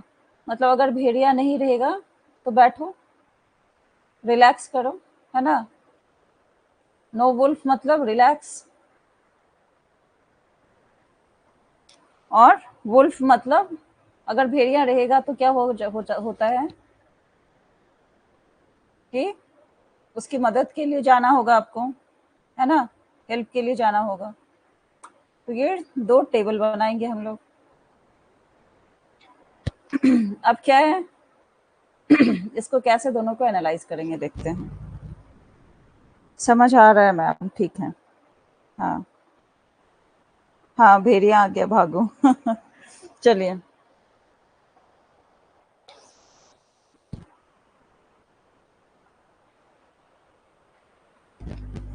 केस वन क्या था, एरर क्या था कि जब भेड़िया नहीं था तब वो क्या हुआ कि वो वुल्फ वुल्फ चिल्लाया था कि भेड़िया आया। फर्स्ट केस में क्या था कि उसको मजा करना था, मतलब H0 था, नो वुल्फ, भेड़िया नहीं था, लेकिन वो ऑल्टरनेट मतलब ऐसा क्या माना कि वुल्फ है और भेड़िया भेड़िया वो चिल्लाया था।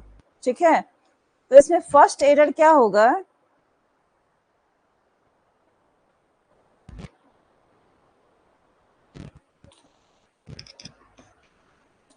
तो फर्स्ट केस में क्या हुआ कि गांव वाले हैं दौड़े दौड़े आ गए कि सच में भेड़िया आ गया है। तो टाइप 1 एरर यहाँ पे क्या हो गया पता है? टाइप 1 एरर यहाँ क्या हुआ, ध्यान से देखो,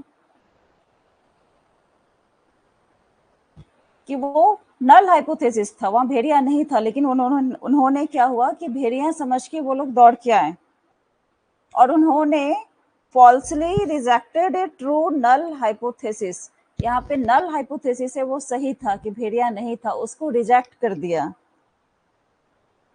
उन्होंने। नल हाइपोथेसिस, जबकि वहां भेड़िया नहीं था, वो लड़का मजाक कर रहा था, मस्ती में वो चिल्ला रहा था, लेकिन गांव वालों को लगा कि सच में भेड़िया है, तो वो गांव वाले टाइप 1 एरर किए। टाइप 1 एरर फर्स्ट केस में ये किए कि वो जब गलती से चिल्ला रहा है, मतलब जान के चिल्ला रहा है भेड़िया नहीं है उस केस में, तो वो लोग जो हाइपोथेसिस है नल हाइपोथेसिस की भेड़िया नहीं है, उसको रिजेक्ट कर दिए, जो कि ये क्या था, ट्रू नल हाइपोथेसिस था कि भेड़िया वहां सच में नहीं था भेड़िया, और उसको गांव वालों ने समझा कि भेड़िया कोई आ गया है, उसको रिजेक्ट करके दौड़ के आ गए कि भेड़िया आ गया है।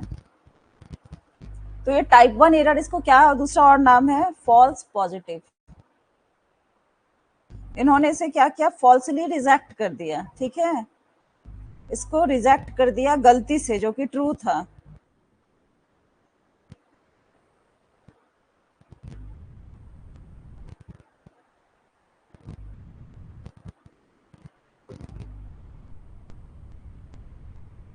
ये क्या था, नल हाइपोथेसिस ट्रू था, उसको फॉल्सली रिजेक्ट किया। टाइप 1 एरर, नल हाइपोथेसिस और एक्चुअल ऑल्टरनेट हाइपोथेसिस। ठीक है, ये क्लियर हुआ। अब सेकंड केस में क्या हुआ था कि भेड़िया सच में आ गया था, ठीक है, स्टोरी में, लेकिन वो लड़का जो है, वो लड़का क्या हुआ, सच में भेड़िया आया और वो लड़का मदद के लिए चिल्लाया, लेकिन कोई भी उसकी हेल्प के लिए नहीं आया। हाँ, तो उस टाइम में क्या हुआ था कि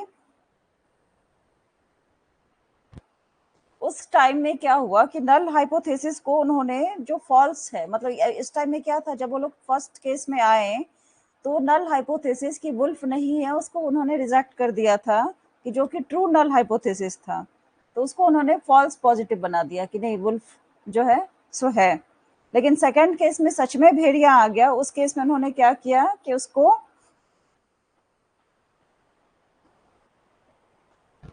रिजेक्ट नहीं कर सके टाइप 2 में। टाइप 2 एरर में क्या हुआ कि उसको वो लोग रिजेक्ट नहीं कर पाए।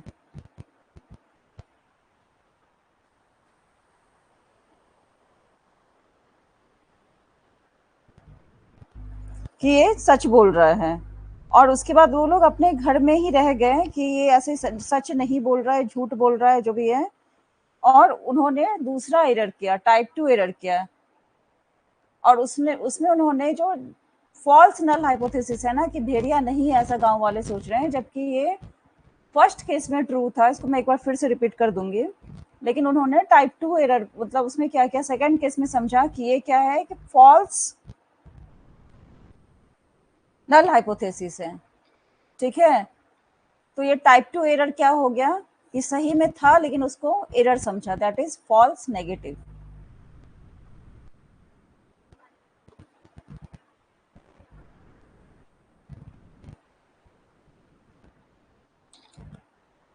यहां तक क्लियर है?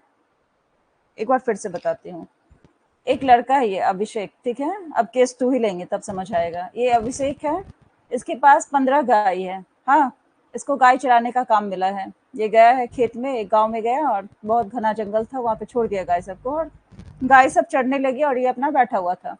अब बैठे बैठे, क्योंकि इसको गाय सब जब तक चढ़ेगी सुबह से शाम तक, तो इसको कुछ तो करना पड़ेगा।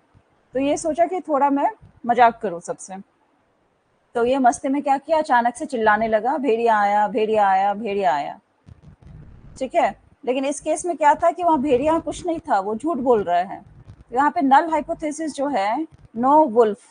इस केस में क्या था कि वहाँ वुल्फ जो है, जीरो हाइपोथेसिस या नल हाइपोथेसिस, कि वो नल हाइपोथेसिस में मतलब वो वुल्फ नहीं था वहां पे, लेकिन वो झूठ मूठ का चिल्लाया कि वुल्फ है, वुल्फ है, भेड़िया आया। और गांव वाले दौड़ के आए कि सच में भेड़िया आ गया है, और उसके बाद वो लोग डंडे लेके आए। फिर ये जहाँ इसके पास इसकी मदद के लिए पहुंचते हैं, तो ये बोलता मैं तो झूठ बोल रहा हूँ, ऐसा तो था ही नहीं। तो यहाँ पे गांव वाले क्या किए, गांव वालों ने टाइप 1 एरर किया। टाइप 1 एरर ये किया कि उनको पता था कि भेड़िया, उनको पता नहीं, मतलब एक्चुअली में क्या था कि नल हाइपोथेसिस में क्या था कि वहां कोई भी वुल्फ नहीं था, कोई भी भेड़िया नहीं था। लेकिन उसको उन्होंने क्या किया, इसको रिजेक्ट कर दिया। उन्हें लगा कि सच में कोई भेड़िया आ गया है, तो ये स्टेटमेंट को उन्होंने रिजेक्ट करके उसके हेल्प के लिए डंडे लेकर दौड़ते हुए आए। तो उन्होंने टाइप 1 एरर किया, और टाइप 1 एरर को हम लोग क्या कहेंगे, फॉल्स पॉजिटिव। ठीक है, नेक्स्ट टाइम में क्या हुआ कि एक बार भेड़िया इसकी आवाज सुन के सच में आ गया होगा कि मजाक करता है कि क्या, पता नहीं। तो वो क्या है कि ये यहाँ खड़ा था, अचानक से देखा कि भेड़िया है। फिर वो मदद के लिए जोर जोर से चिल्लाने लगा, भेड़िया आया, भेड़िया आया, भेड़िया आया, मदद करो, मदद करो, हाथ पैर मार रहा है। इस बार गांव वाले बोले कि नहीं, हम लोग तो एक बार टाइप 1 एरर कर चुके हैं, मतलब हम हाइपोथेसिस क्या था कि वहां वुल्फ नहीं था, लेकिन उन्होंने माना कि यहाँ पे वुल्फ है। तो उन्होंने बोला कि इस बार हम लोग नहीं करेंगे। तो उन्होंने फिर क्या किया, टाइप 2 एरर किया। टाइप 2 एरर क्या किया गांव वालों ने, कि वहां सच में जो है सो भेड़िया आ गया था। उनका जो हाइपोथेसिस था कि वहां वुल्फ नहीं है, लेकिन ऐसा केस नहीं हुआ।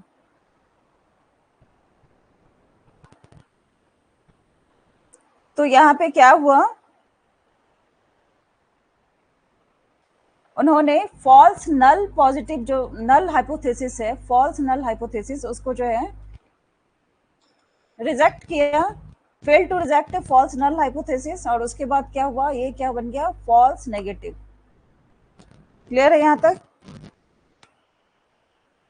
इसका मतलब क्या होता है, टाइप 1 एरर क्या हुआ, फॉल्स पॉजिटिव हो गया, टाइप 2 एरर क्या हो गया, फॉल्स नेगेटिव हो गया। मतलब टाइप 1 एरर में क्या होगा, ये एरर तब होता है कि जब हम लोग नल हाइपोथेसिस को रिजेक्ट करते हैं, लेकिन नल हाइपोथेसिस एक्चुअली सही होता है। यहाँ पे रिजेक्ट किए कि भेड़िया नहीं है, ठीक है, ये स्टेटमेंट है नल हाइपोथेसिस, उसको रिजेक्ट कर दिया, और लगा कि भेड़िया है, और इसलिए दौड़ के आ गया। लेकिन इस केस में क्या होता है टाइप 1 एरर में, कि नल हाइपोथेसिस ट्रू होता है, उसको हम लोग रिजेक्ट करते हैं। और ये क्या हो गया, जो ट्रू है उसको रिजेक्ट किया, तो ये हो गया फॉल्स पॉजिटिव। लेकिन केस 2 में क्या होता है, टाइप 2 एरर तब होता है जब हम लोग नल हाइपोथेसिस को रिजेक्ट नहीं कर रहे हैं, लेकिन नल जो है, नल हाइपोथेसिस एक्चुअली फॉल्स है। मतलब क्या, यहाँ पे नल हाइपोथेसिस नो वुल्फ जो है वो एक्चुअली फॉल्स है, वहां वुल्फ आया ना, तो ये क्या हो गया, फॉल्स नेगेटिव। क्लियर है? क्लियर है मनीष, वेरी गुड। मतलब टाइप 1 एरर क्या होगा कि उसमें हम लोग नल हाइपोथेसिस को रिजेक्ट करते हैं लेकिन वो सही रहता है। टाइप 2 एरर में क्या होता है कि नल हाइपोथेसिस है उसको हम लोग एक्सेप्ट करते हैं लेकिन वो गलत रहता है। क्लियर है?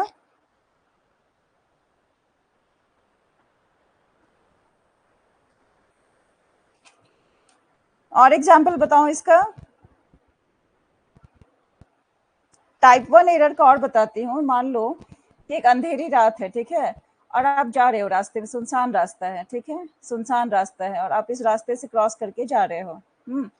और आपको अचानक से पीछे से लगता है कि आपके गर्दन के ऊपर कुछ तो चढ़ रहा है, शैडो शैडो शैडो दिख रहा है, शैडो शैडो दिख रहा है, आप डर गए। आपको लगा कि मेरे पीछे तो भूत है, किसी का साया मुझे दिख रहा है, गर्दन पे मेरे भूत सवार है।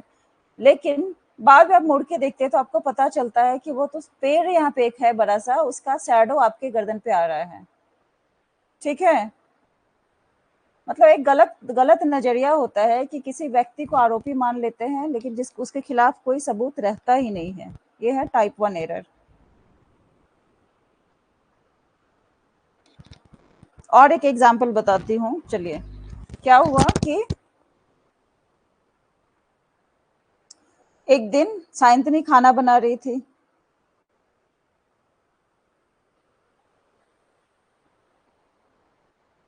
साइंतनी है ना?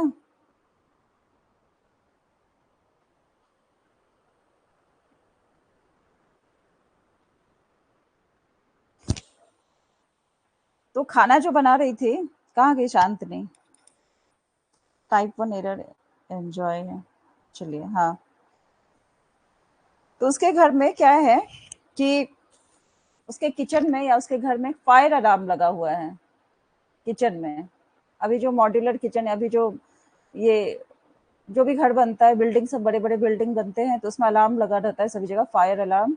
कि कहीं भी ऐसा हुआ कि अगरबत्ती का भी अगर आपको मतलब धुआं निकलता है तो उससे भी अलार्म बजने लगता है। उसके बाद वहाँ क्या होता है कि अलार्म बज के फिर पानी, वो पाइप वाइप फट के कैसे तो पानी निकल के पूरे चीज को क्लियर करता है।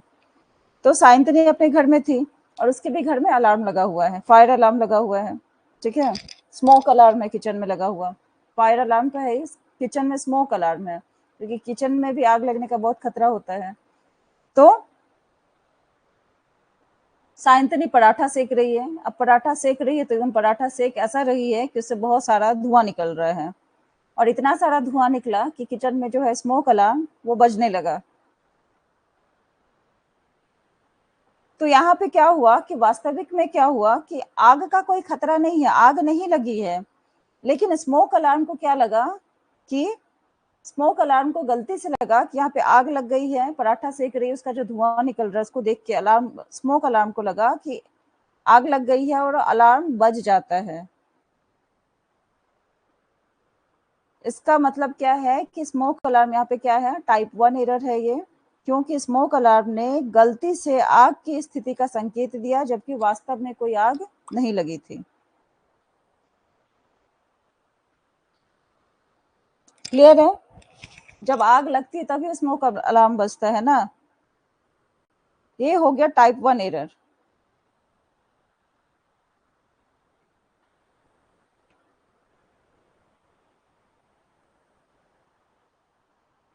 अब टाइप 2 एरर, एरर क्या है? टाइप 1 एरर क्लियर है यहाँ से?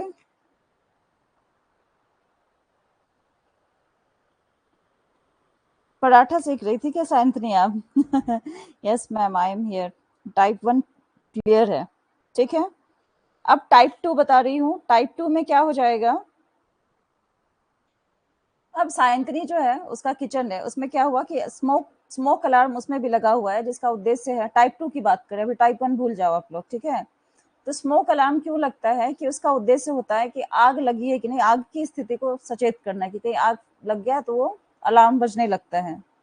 तो एक दिन साइंतनी क्या कर रही है, खाना पका रही है किचन में और अचानक से क्या करती है, पराठा सेकते सेकते ऐसा पराठा सेकी कि उसका शैडो, उसका जो है आग इधर उधर गया और गैस में पूरा आग लग गया। ठीक है, अब ऐसा ना हो, एग्जाम्पल बता रही हूँ।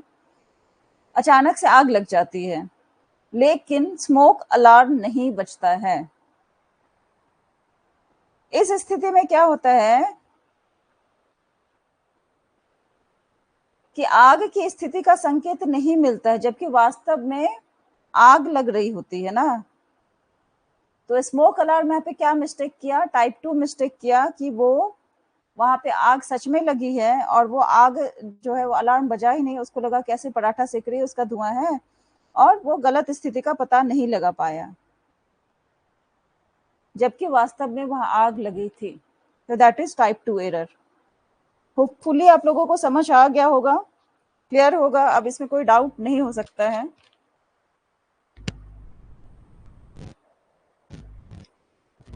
क्लियर है, बताइए।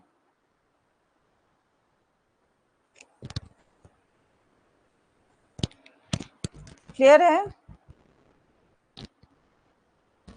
मैसेज कीजिए सब बहुत अच्छे से। टाइप 2 एरर, टाइप 1 एरर, सब क्लियर है ना। अब इससे आसान से आसान भाषा में नहीं समझा सकती मैं। क्लियर है, चलिए थैंक यू, आप लोग समझ रहे हैं। तो ये था टाइप 1 और टाइप 2 एरर, ठीक है। अब ये स्टेटमेंट आप लोग को समझ आ जाएगा, when we incorrectly rejected true null hypothesis. ये सबको पढ़ो ही मत, छोड़ो, एग्जाम्पल याद रखो, उससे आप लोगों को समझ आ जाएगा। आप बहुत अच्छी टीचर हो, थैंक यू साइंतनी, क्लियर है मैम। चलिए, तो ये नल हाइपोथेसिस हो गया, टाइप 1 टाइप 2 एरर हो गया। और हम लोगों को यहाँ क्या पढ़ना है, इसका पीडीएफ दे दूंगी मैं। वो ये सब स्टेटमेंट से अच्छा है कि आप एग्जाम्पल याद रखोगे ना, आपका ये क्लियर रहेगा। वो कहानी याद रखो, आग वाला कहानी याद रखो। और टाइप 1 एरर क्या है, फॉल्स पॉजिटिव, गलत चीज को हम लोग पॉजिटिव माने। भेड़िया नहीं था, उसको पॉजिटिवली लिए, भेड़िया आ गया। सेकंड में क्या है, फॉल्स नेगेटिव, वहां पे हम लोग आया है उसको नेगेटिव माने हैं कि नहीं वो झूठ बोल रहे हैं, उसको आदत है झूठ बोलने का, ठीक है। तो ये हो गया टाइप 1 एंड टाइप 2 एरर्स हो गया, टेस्टिंग ऑफ हाइपोथेसिस। फिर लेवल्स ऑफ सिग्निफिकेंस है, power of statistical test and effect size है, ये सब हम लोग को पढ़ना है। तो आगे हम लोग देखते हैं। ये टाइप 1 एरर्स है, टाइप 1 टाइप 2 के बीच में क्या है। अच्छा हाँ, एक और चीज बताना था इसमें, यहाँ ये टाइप 1 एरर हो गया और टाइप 2 एरर हो गया। अब इसको हम लोग स्टैट में जो बनाते हैं तो कैसे बनाएंगे, ये स्ट्रेट लाइन है, हाँ, इसको टेढ़ा मत खींचना आप लोग, ऐसे करके होता है, ऐसे करके कर्व बनता है ना, इस पे आ जाता है, या थोड़ा सा स्लाइटली ऊपर रहेगा, ऐसे करके रहता है।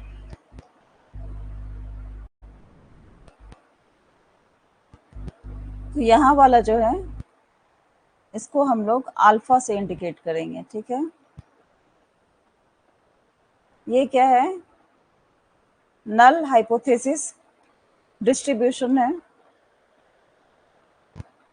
इसको कहेंगे null hypothesis distribution, null hypothesis. आज प्रियंका नहीं आई है,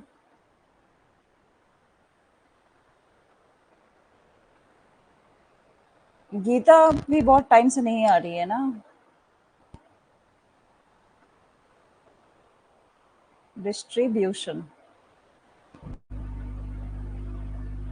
ठीक है।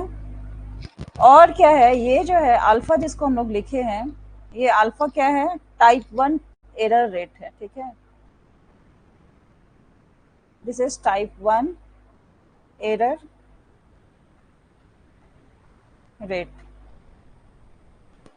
और खराब ही लिखा रहा है। ये कर्व है, ये नल हाइपोथेसिस का डिस्ट्रीब्यूशन है, और ये जो यहाँ पे है ऐसा जो गैप बन रहा है, इसको हम लोग अल्फा से इंडिकेट करेंगे। और ये क्या है, टाइप 1 एरर रेट है। ये फिगर समझ आया। तो इतना यहाँ ऊपर कैसे हो जाएगा, 1 माइनस अल्फा हो जाएगा, ये इसको हटा देंगे तो 1 माइनस अल्फा हो जाएगा ना। ये पूरा 1 है, उसमें से अल्फा हटा दिया। नेक्स्ट वाला जैसे होगा, एक और लेते हैं, यहीं पे लो ऐसा एग्जांपल, एक और कर्व है। तो ये इधर साइड जो है राइट वाला, उसको हम लोग बीटा मानेंगे, दिस इज बीटा। ये है टाइप 2 एरर रेट। और ये क्या है H1, ऑल्टरनेटिव हाइपोथेसिस डिस्ट्रीब्यूशन, या नल की जगह यहाँ पे आ जाएगा ऑल्टरनेटिव, ठीक है।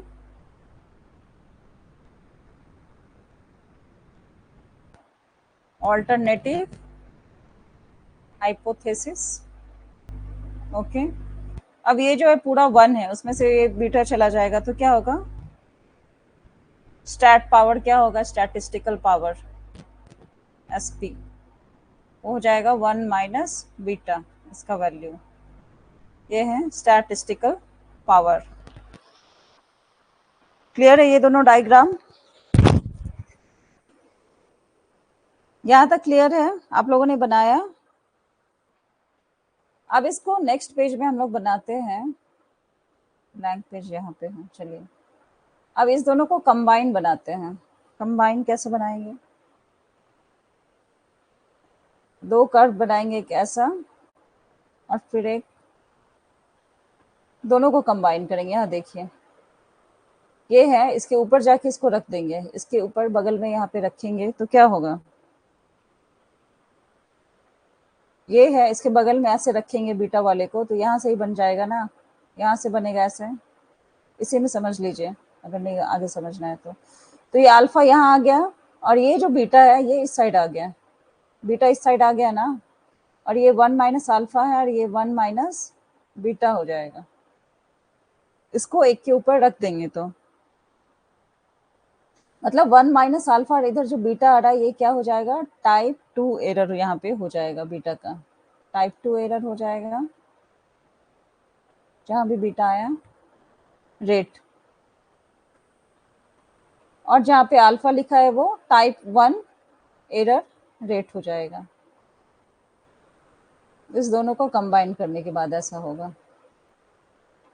यहाँ पे क्या हो गया, ऑल्टरनेट आ गया ना इधर इस side, alternate hypothesis distribution H1,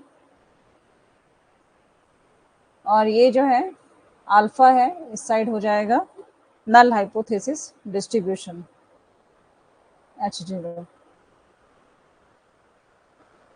नल हाइपोथेसिस डिस्ट्रीब्यूशन, ठीक है।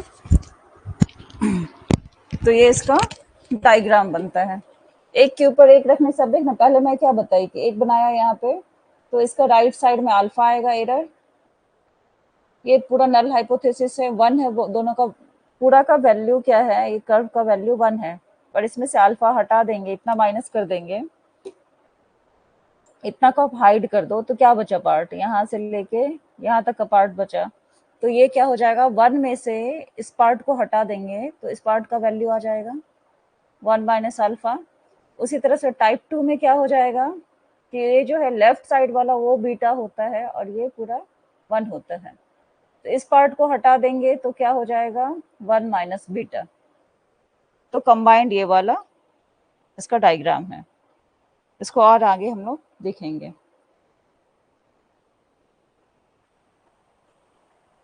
क्लियर है, आगे बढ़े।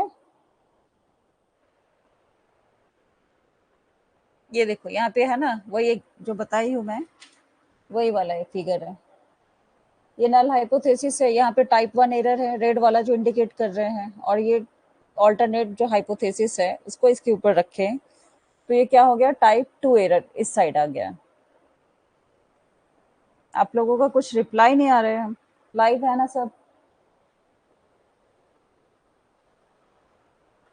वो जो मैं एग्जांपल समझाई वही सब सब पूरा डिस्क्राइब किया है, ऑल्टरनेट हाइपोथेसिस क्या है, नल हाइपोथेसिस क्या है, इसी के बारे में पूरा बातें की गई है। जैसे कि क्या, null hypothesis is that the new drug has no effect on symptoms of the disease, कोई इफेक्ट नहीं है लेकिन एक्चुअल में इफेक्ट होता है। Yes ma'am. चलिए ये फॉल्स पॉजिटिव ये सब सब हम लोग देख चुके हैं, इसीलिए इतना मतलब मैं पूरा कर आपको एग्जाम्पल बताती हूँ। अब यहाँ पे देखिए जो मैं बताई हूँ डायग्राम, जो आप लोगों को अभी बताई हूँ वही वाला है ये। क्लियर है मैम? वो क्या था, पूरा का वैल्यू, वो जो एरर है बीच का यहाँ पे ऐसे जो कर्व बताया, ठीक है, तो ये क्या है, ये अल्फा है और ये पूरा क्या है 1 है, तो इसको माइनस कर देंगे क्या आ जाएगा 1 माइनस अल्फा, ठीक है। तो इसमें क्या रिजेक्ट हो रहा है, फॉल्स पॉजिटिव ये पे प्रोबेबिलिटी जो अल्फा वो रिजेक्ट हो रहा है, ठीक है, ये अल्फा को रिजेक्ट कर रहे हैं। और कौन सा प्रोबेबिलिटी नहीं रिजेक्ट हुआ है, 1 माइनस अल्फा जो बचा है कर्व के अंदर वाला, वो नॉट रिजेक्टेड है, ठीक है। और दूसरा केस में क्या है, दूसरा केस यहाँ पे क्या था कि ये वाला था,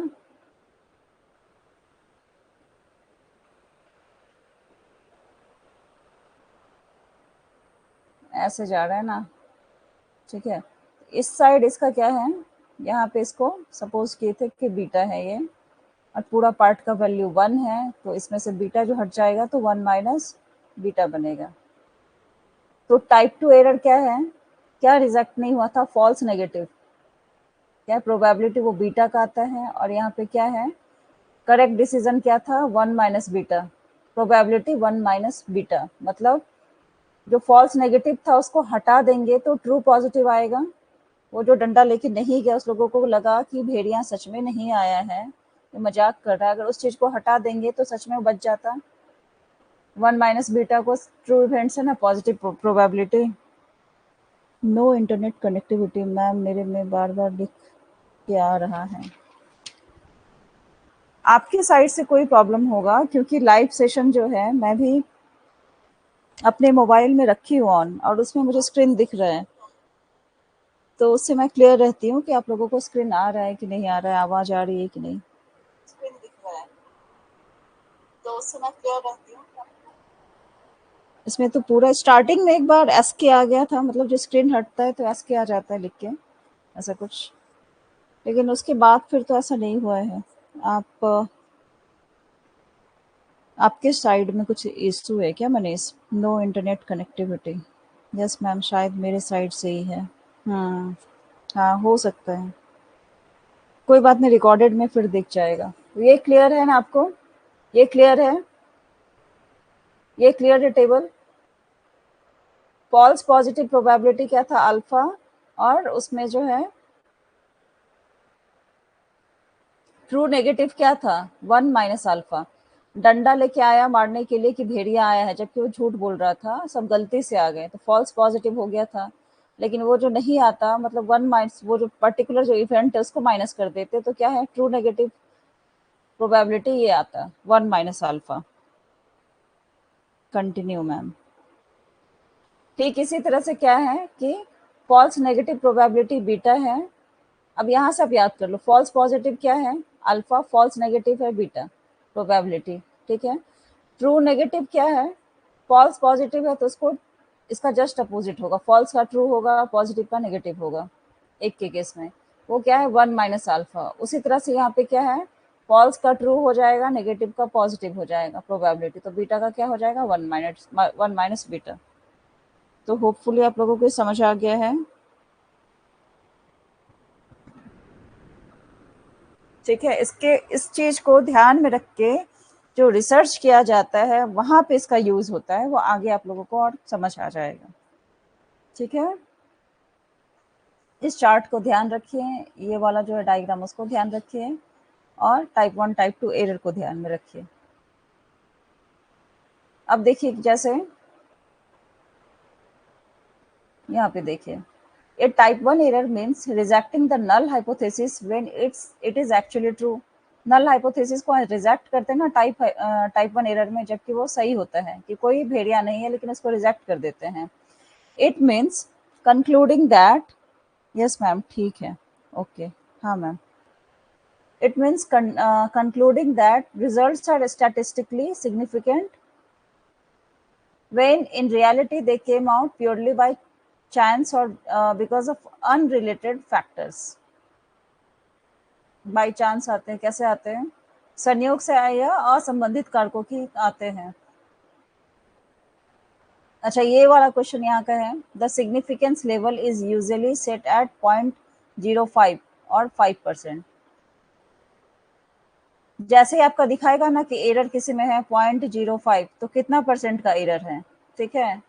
तो क्या परसेंट होगा, 0.05% का एरर नहीं होगा, दैट इज 5% एरर। ये क्वेश्चन तो जरूर आता है। चले गए थे, सॉरी, अभी दिख रहा है। अच्छा, तो ये 5% एरर होता है। उसी तरह से क्या हो जाएगा 0.01, अगर इतना परसेंट का एरर दिखा रहा है तो पूछोगे क्या है, कितना एरर है, तो वो होगा 1%। क्लियर है? ये वाला क्वेश्चन जरूर से जरूर आता है, इसको ध्यान में रखिएगा। This means that your results only have a 5% chance of occurring or less if the null hypothesis is actually true. मतलब p मान का जो आकलन करते हैं उसमें क्या होता है कि 0.05%, 0.05 या 5% पर निर्धारित किया जाता है। इसका मतलब है कि यदि शून्य परिकल्पना वास्तव में सत्य है तो आपके परिणामों के घटित होने की संभावना केवल 5% या उससे भी कम है।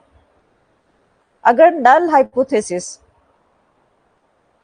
जो है वो सही है, ठीक है, तो आपका जो रिजल्ट है वो घटित होने का क्या पर्पस होगा, 5% ही सिर्फ सही हो जाएगा। संभावना केवल 5% है या उससे भी कम रहेगा। सब एग्जाम्पल जो दी ना उससे सब याद रहेगा, ये सब पढ़ने से कंफ्यूजन होगा। एग्जाम्पल जो मैं बताई वो भेड़िया आया, क्या हुआ नहीं हुआ, तो वो सारी चीजों को आप ध्यान में रखिए, आपको ये सब क्लियर रहेगा। अब इसमें क्या है, टी टेस्ट है, ये सब है, तो वो सबको हम लोग देखेंगे आगे। तो ये टाइप 1 एरर था और टाइप 2 एरर था। ये अल्फा से रिप्रेजेंट करते हैं, बीटा से रिप्रेजेंट करते हैं, ये सब चीजें थी। ये देखो probability of making a type 1 error, फिर से वही है, उसी को पूरा मैं एक्सप्लेन की हूँ पीपीटी बना के। टाइप 2 एरर, महत्व स्तर मतलब सिग्निफिकेंस लेवल क्या है, increasing the significance level increases power. Significance level का इंक्रीज करने का मतलब क्या होता है, पावर इंक्रीज होता है। महत्व स्तर बढ़ाने से शक्ति बढ़ती है। टाइप 1 एरर का ये सब है, स्टैटिक पावर। ये सब मैं आगे बताऊंगी, वो टी टेस्ट ये सब जो है ना उसमें एक्सप्लेन करूंगी, ठीक है। एक दिन में ज्यादा समझ नहीं आएगा। टाइप 2 एरर भी है, 1 माइनस बीटा लेते हैं पॉपुलेशन को लेके। Alternative hypothesis where true in the population, जो सही है, ठीक है। इसका ये फिगर था बीटा का, 1 माइनस बीटा, दोनों को कंबाइन किए तो ऐसा बना। ये अल्फा इधर आ गया, ये बीटा इधर आ गया। तो आज हम लोगों ने क्या पढ़ा है, यहाँ पे देखिए, testing of hypothesis type 1 and type 2 errors, उसके बारे में जाने हैं कि क्या होता है टाइप 1 एरर, क्या होता है टाइप 2 एरर, उसका लेवल ऑफ सिग्निफिकेंस क्या है, वो कर्व के बारे में जाना, और power of statistical test and effect size. इसको और हम लोग आगे भी कंटिन्यू करेंगे। फिर कल हम लोग पढ़ेंगे पैरामेट्रिक टेक्निक्स पढ़ेंगे, नॉन पैरामेट्रिक टेक्निक्स पढ़ेंगे, और आगे की जो चीज़ें हैं, यहाँ पे बहुत सारी चीज़ें हैं, t test, z test, ANOVA test, तो ये सब चीज़ें उसको भी देखना होगा। पैरामेट्रिक में कौन सा आएगा, नॉन पैरामेट्रिक में क्या आएगा। तो यहाँ तक क्लियर है आप लोगों को, कोई कंफ्यूजन है तो बताइए। अब एक और चीज़ यहाँ पे बताती हूँ, ठीक है। एक डायग्राम याद रखिएगा तो इससे आप लोगों को क्लियर हो जाएगा। क्या कोई क्वेश्चन है, बताइए। क्लियर है मैम, ओके। अब जैसे आप लोगों से पूछूंगी कि स्टेप्स जो है हाइपोथेसिस टेस्ट करने का क्या सब होगा, स्टेप्स इन हमारा जो हाइपोथेसिस है सही है गलत है, उसका स्टेप्स क्या होगा। तो सबसे पहले हम लोग क्या लेंगे, डेटा कोई जमा होगा, डेटा का कलेक्शन होगा, ठीक है। डेटा के कलेक्शन के बाद हम लोग क्या करेंगे, हाइपोथेसिस अपना बनाएंगे, स्टेट हाइपोथेसिस, उसके बारे में कि क्या है, हमारी राय क्या होगी, क्या हमारा कहना है, वो चीज़ हम लोग देखेंगे। उसके बाद हम लोग क्या करेंगे, हम लोग कौन सा टेस्ट करने वाले हैं, कैसे करने वाले हैं, उसको सेलेक्ट करेंगे। सेलेक्ट टेस्ट स्टैट, कौन सा टेस्ट करने वाले हैं उसको सेलेक्ट करेंगे। उसके बाद क्या करेंगे, उसका कैलकुलेशन करेंगे। स्टैट जो हमारा स्टैटिक्स जो है, स्टैटिस्टिक्स, उसको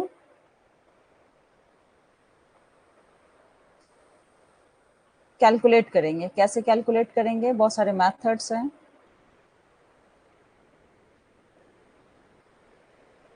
कैलकुलेट टेस्ट स्टैटिक्स। उसके बाद क्या होगा, यहाँ पे नीचे आएंगे, यहाँ पे स्टैटिस्टिकल डिसीजन होगा। डिसीजन मेकिंग को हम लोग कैसे करते थे, याद है? फ्लो चार्ट जो बनाते थे डिसीजन मेकिंग का, तो हम लोग फ्लो चार्ट में ऐसे वाला एरो आता था एक्चुअली, ये एरो यहाँ पे आता, और आप लोग देख लेना इसको, यहाँ पे ऐसे लिखाएगा डिसीजन मेकिंग वाला, ठीक है। अब यहाँ पे दूसरा क्या है, यहाँ से मैं बना देती हूँ, आप इसको नीचे लिखना क्योंकि मेरे पास स्पेस का दिक्कत है। यहाँ यहाँ लिखना इसको, रिजेक्ट नल हाइपोथेसिस जो हमारा है, अगर नल हाइपोथेसिस रिजेक्ट हो जाएगा तो क्या होगा, तो हम लोग क्या कंक्लूड करेंगे, और यहाँ पे क्या होगा, इसको भी मैं यहाँ से देखो, फिर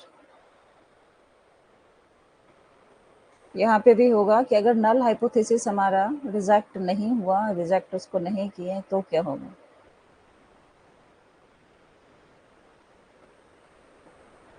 नल हाइपोथेसिस, ठीक है। तो दो तरह का होगा, या तो रिजेक्ट होगा या नहीं रिजेक्ट होगा। तो रिजेक्ट होगा, ये सर्कल नहीं होगा एक्चुअली, ओवल शेप में होगा, ऐसा शेप में होगा यहाँ पे, ठीक है। तो इसमें हम लोग क्या कंक्लूड करेंगे, जब रिजेक्ट हो जाएगा नल हाइपोथेसिस, पॉइंटर कहाँ गया यहाँ पे, हाँ, तो हम लोग क्या कंक्लूड करेंगे, हम लोग कंक्लूड करेंगे कि हमारा जो ऑल्टरनेट हाइपोथेसिस है वो ट्रू है, नल हाइपोथेसिस जब रिजेक्ट हो जाएगा, ये हमारा कंक्लूजन होगा इस केस में। लेकिन जब हमारा नल हाइपोथेसिस रिजेक्ट नहीं होगा, तो हमारा कंक्लूजन क्या होगा, हम लोग कंक्लूड करेंगे कि जो हमारा नल हाइपोथेसिस है मे बी ट्रू, हो सकता है कि वो सच हो जिसे हम गलत मान रहे हैं। समझ आया तो एक बार बता दीजिए। चलिए, तो क्लास को आज मैं यहाँ पे एंड करती हूँ, हम लोग मिलते हैं नेक्स्ट क्लास में। क्या मैसेज आया है, बहुत अच्छे से, बहुत अच्छा क्लास हुआ, थैंक यू मैम, क्लियर है, क्लियर है। चलिए, थैंक यू एवरीवन। अब हम लोग कल मिलते हैं, आगे की पढ़ाई करते हैं। टाइप 1 टाइप 2 एरर तो आप लोगों का बिल्कुल क्लियर हो गया होगा, उसको तो आप लोग, अब मुझे नहीं लगता कि कभी भूलेंगे। Thank you everyone, thanks for joining, फिर हम लोग कल मिलते हैं अपने टाइम पे, तब तक के लिए बाय बाय, टेक केयर।